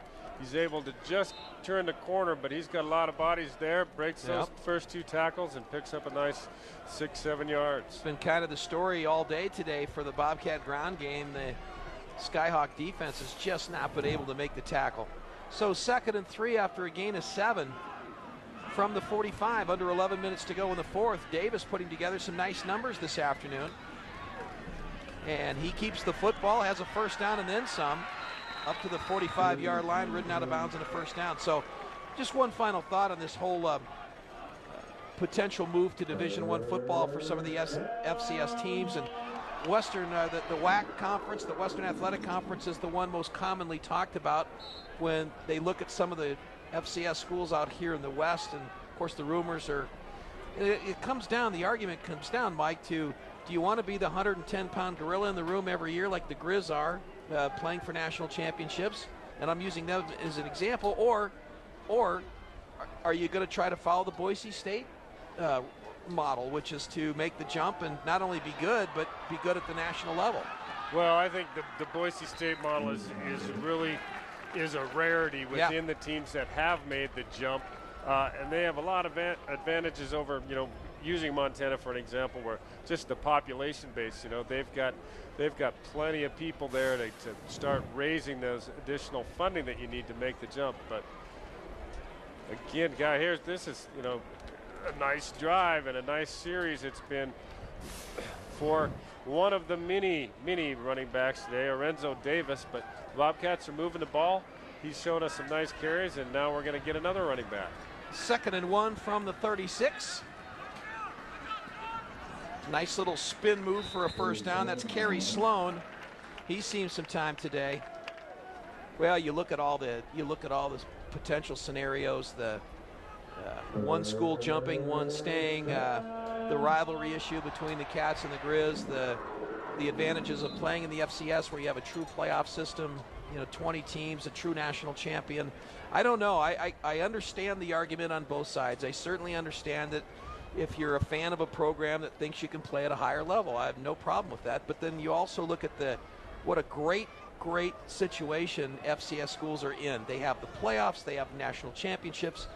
I think it's terrific. I'm in agreement. I enjoy the structure. I think it's something that people need to stick with. I think it's special in the way that you do get to crown a true champion through the tournament format. So, yeah, I'm very much in favor of that type of football system.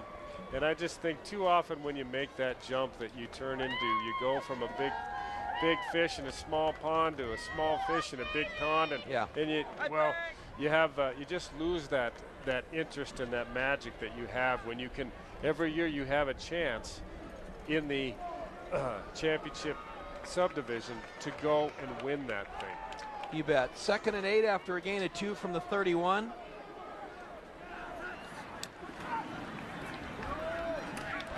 Good hard running again.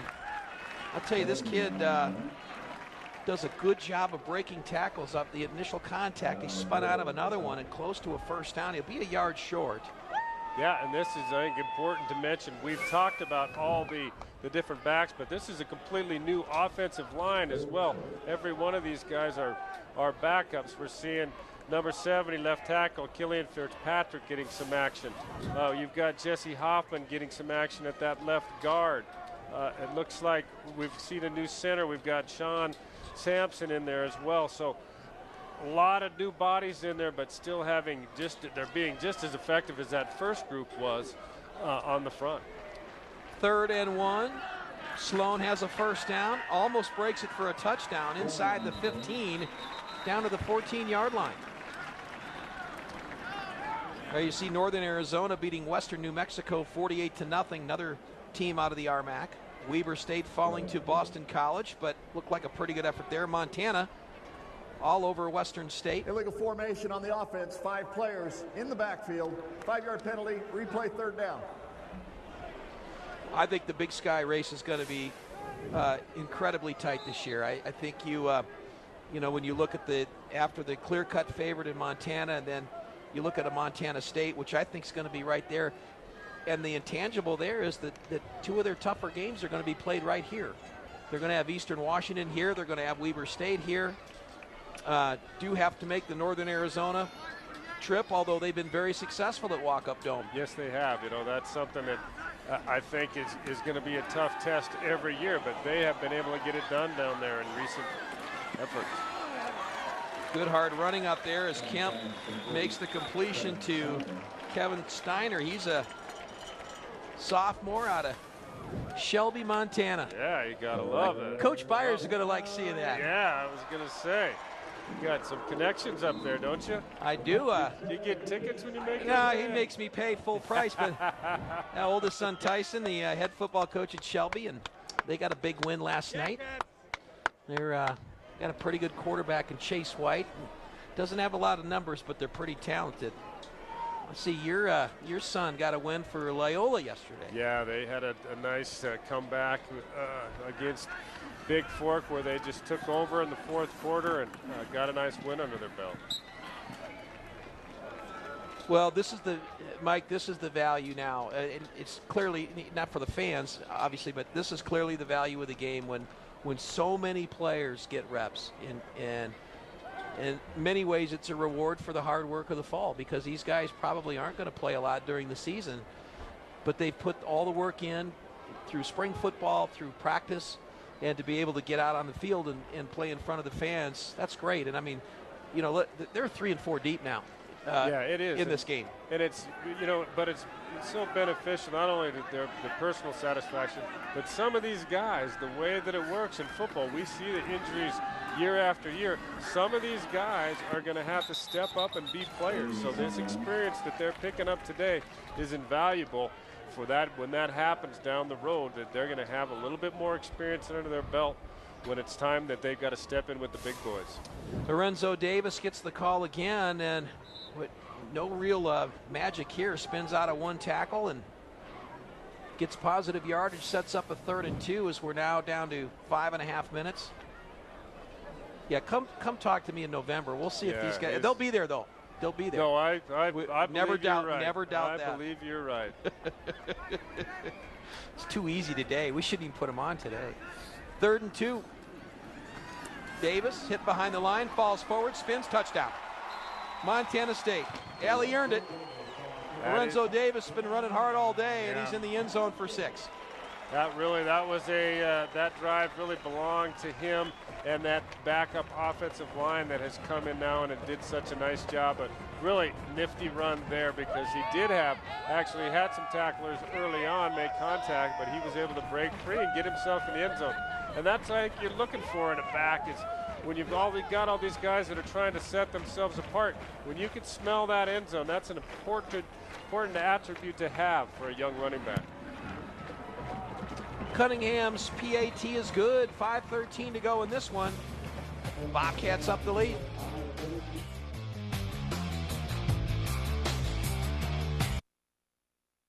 Right now, Polaris is having a factory-authorized clearance, which means you can get vehicles like the Ranger RZR, or the Sportsman XP, or the Ranger XP you've always wanted, for financing as low as 3.99% and up to $1,200 in rebates. I mean, really, who needs an inflatable gorilla on the roof with a deal like this? All deal, no hype.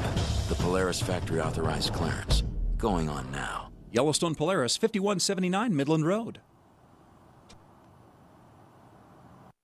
Customer service. I'm huge about customer service, and Timber Roofing has great customer service. I was sold on the peace of mind that he sold me that I would have, the guarantee of if something happens to the roof in the next 25 years, it is covered. I mean, and that alone, as a single mom and not being able to afford a roof again in a few years, that was a huge seller for me, was the peace of mind.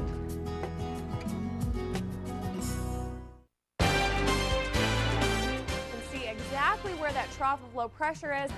Recently, the weather in our area has had its ups and its downs, from bright sunny days to afternoon showers to tornado warnings and flash floods.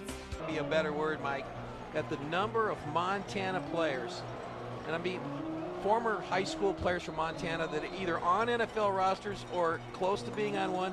Yeah, I think it is unbelievable. Amazing. It is, and both the Montana schools have contributed to that. It's going to be really interesting this week as those teams make their final cuts, just who's able to hang on. But it sounds like they've all really performed well and given themselves an opportunity.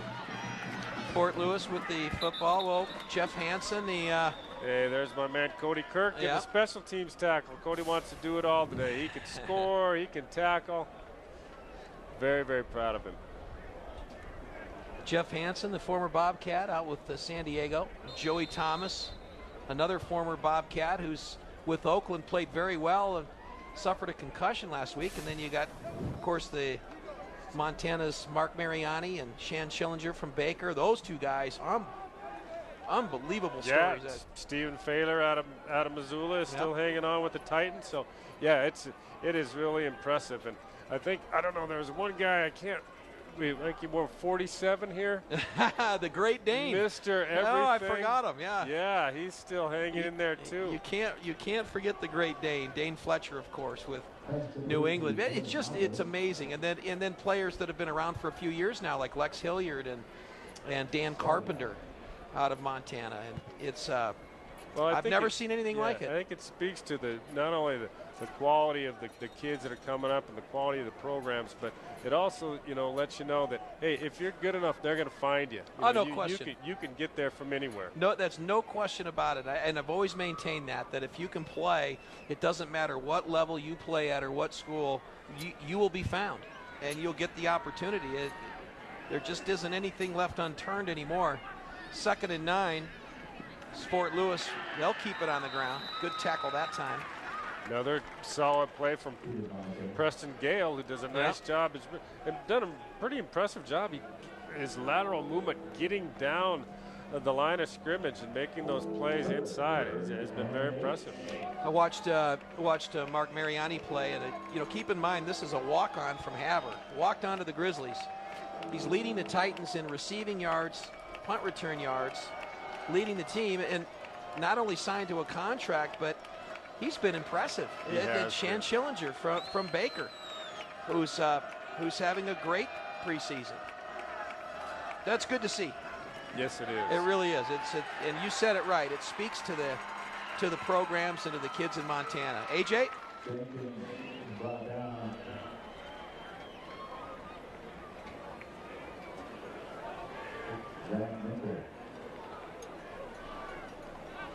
Okay, we had some mic issues with AJ Donatoni. We'll try to get back to him in a moment. AJ, the newest member of our broadcast team, has been here for a few months now, working in Bozeman and covering the Bobcats, doing a great job for us.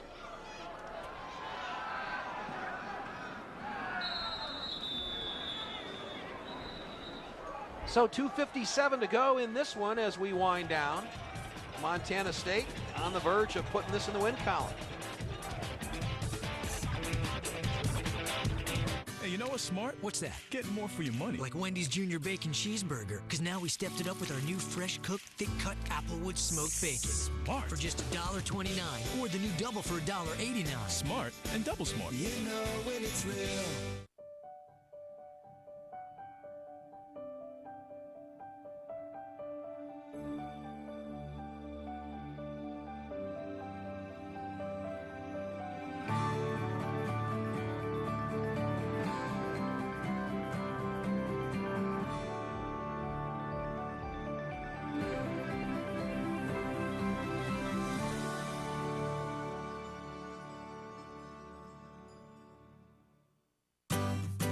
You are here. With offices here, here, here, and here, and clients here, here, here, and here. Be there.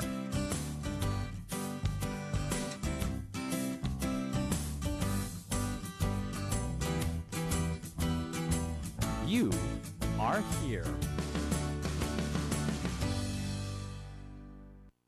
Wendy's spicy chicken nuggets, all white meat seasoned with peppers and savory spices. So cool. I mean hot. Wendy's classic frosty, made with rich cream and 100% real cocoa. So hot. I mean cool. Each only 99 cents for a short time. So nice.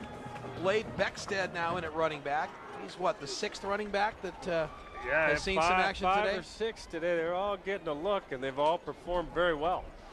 Only the diehards have remained at Bobcat Stadium here in the 4th quarter. This reminds me of a game, Mike, a few years ago where the Cats were playing Adams State, another team from the RMAC. The game, much like this one, was well in favor of Montana State as Beckstead gets the call. Good run. Anyway, lightning storm came up, a freakish lightning storm, and they actually evacuated the stadium, delayed the game by, I don't know, some 90 minutes. And when we came back, there was literally no one in the stadium. There was nobody here, and we had to do another quarter and a half of football. I can remember playing a game, and I'm not sure which year it was. It's so long ago. It may have been '85. That it was actually so cold that we came out for the second half, and I'm pretty sure that the only guys in the stands were the parents, and it was mostly just the dads. Mom wasn't having any part of that one, huh? They were catching her on the radio. Well, I know one exception to that rule would be. AJ, you joining us now. What do you got for us? AJ, cue. Guys, we saw the defense make another 3-and-out stop there on that last possession for Fort Lewis. One of the guys not out there was Dan Ogden, but he was out with the first team for a while in that first half. Here's a piece of video we dug up from Ogden's freshman year. His first game, it was against Dixie State. On a tip pass, he took an interception all the way to the house. He was number 93 back then, and Ogden is still making those kind of plays 4 years later. And I talked to him the first practice of fall this year. He said, we're a cocky bunch. We think we're the best team in the Big Sky. Chris? Thanks, AJ. I remember that play when Big Dan scooped that up and went in for a touchdown. All right, victory formation now for Montana State as they'll gladly take a knee. Well, you know, when you mentioned that about the weather and that you probably only the dads were there, I guarantee you if the Ione family was there, Rhonda would probably be in the stands and Daddy would be the one sitting in the car. Of course, I think Kane was probably, I'm not sure if he'd hit grade school when we had that one. Kane is, of course, an assistant coach at Montana State. Great player for Montana State. He's entering his 11th season with the Bobcat coaching staff, so he's definitely the dean of the coaches over there on the Bobcat sideline, but great parents out of Billings Skyview, and brother Kip is a basketball coach out in Oregon. I don't think Rhonda ever missed a game. he was a great player for MSU. Sure was. And a good coach. Yeah, they're doing a great job with the linebackers as well. Now that, well, they'll have to snap it one more time as we wind down inside of 40 seconds. Well, the Cats will get back to work on Monday and get ready for their trip to Pullman, Washington to take on Washington State out of the Pac-10. I think that's going to be a really good competitive game. I think that MSU is going to show very well out there. Obviously, it's whenever you step up to like a Pac-10 game, you have a danger of something this happening with the shoe being on the other foot. But I really think that they're going to represent Montana State and the state of Montana and the Big Sky Conference very well. Well, that will be what's up next for the Cats. Fort Lewis will regroup and take on Western New Mexico next week as Coach Ash gets another season-opening victory here at Bobcat Stadium, 59-10, the final score. As Montana State, I'm sure, gets done exactly what they wanted to do, and that was see a whole lot of faces in this game. We'll be back to wrap things up. Once again, the final, Bobcats win at 59-10 over Fort Lewis.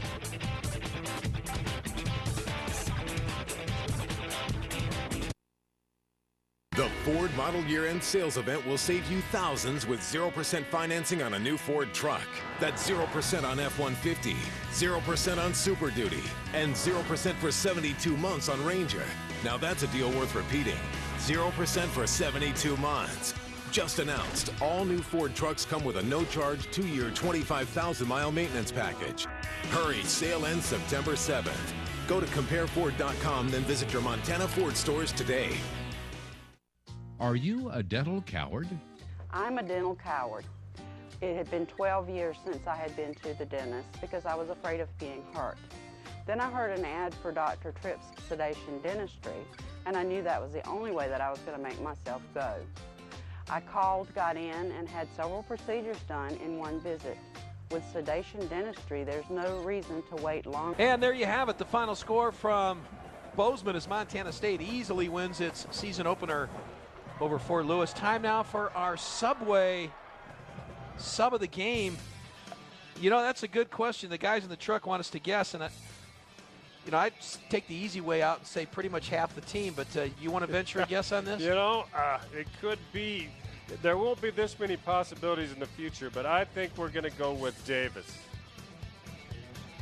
Yeah, I think that's a pretty good pick. So Davis, the Subway sub of the game.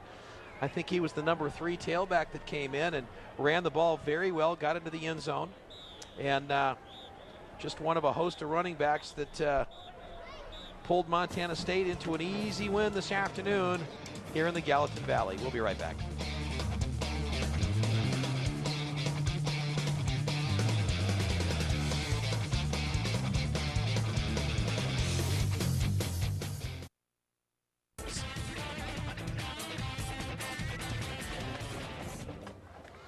All right, so Montana State putting the finishing touches on an impressive season-opening win over Fort Lewis. Let's go down on the field and join A.J. Donatoni. Down on the field now with wide receiver Elvis Aquila. Elvis, big game for you guys today. How'd you like that new offense with Darius McGee? It's great. He's really fiery. He's a good leader. And Coach Wright has us right. You know, he just wants us to play every play as hard as we can and move on, whether it's good or bad, just move on to the next play and things will work out. And a big 59-10 win for you guys. What's it like to have this first game against Fort Lewis behind you? Oh, it's great. We've been waiting for this all year. It's great to play against other people besides our own teammates in camp. And we're just going to get ready for Washington State and go from there. All right, Elvis, thanks a lot. Chris, back to you. All right, thank you, A.J. So Elvis, just one of numerous wide receivers that were able to benefit from the Denarius McGee, his debut today, and along with Cody Kemp, a very impressive offensive showing. Let's go back down on the field and join A.J. Donatoni one more time. A.J.? And just like that, we're back on the field with head coach Rob Ash. Coach, big win for you guys today. What'd you think of that new offense with Denarius McGee leading it? I thought Coach Wright's offense looked really sharp. We were very solid. We were good in our alignments and had no penalties. I thought we ran the ball solid. Just looked very efficient. And I thought Denarius McGee, for playing his first college game, was really good. I thought he did a great job. All right, Coach. Thanks a lot. Get in there. Chris, back to you. All right, thanks, AJ. Hey, you get a chance to talk to the coach after a game. Why not take advantage? And it was clear that Rob Ash very, very impressed with his team today. Yeah, as he should be. They performed well. They executed well for the opening game, and I think that they, as we've said, they accomplished what they needed to today. They got the things out of this game that they needed to, and now they need to take what they learned here and move forward into next week. All right, well, that'll do it from here in Bozeman as Montana State opens with an impressive win over Fort Lewis. Next week, of course, they'll be in Pullman to take on Washington State. Our next broadcast will be in 2 weeks when the Bobcats return home to take on Drake University. So for Mike Callahan, I'm Chris Pyer saying so long from Bozeman.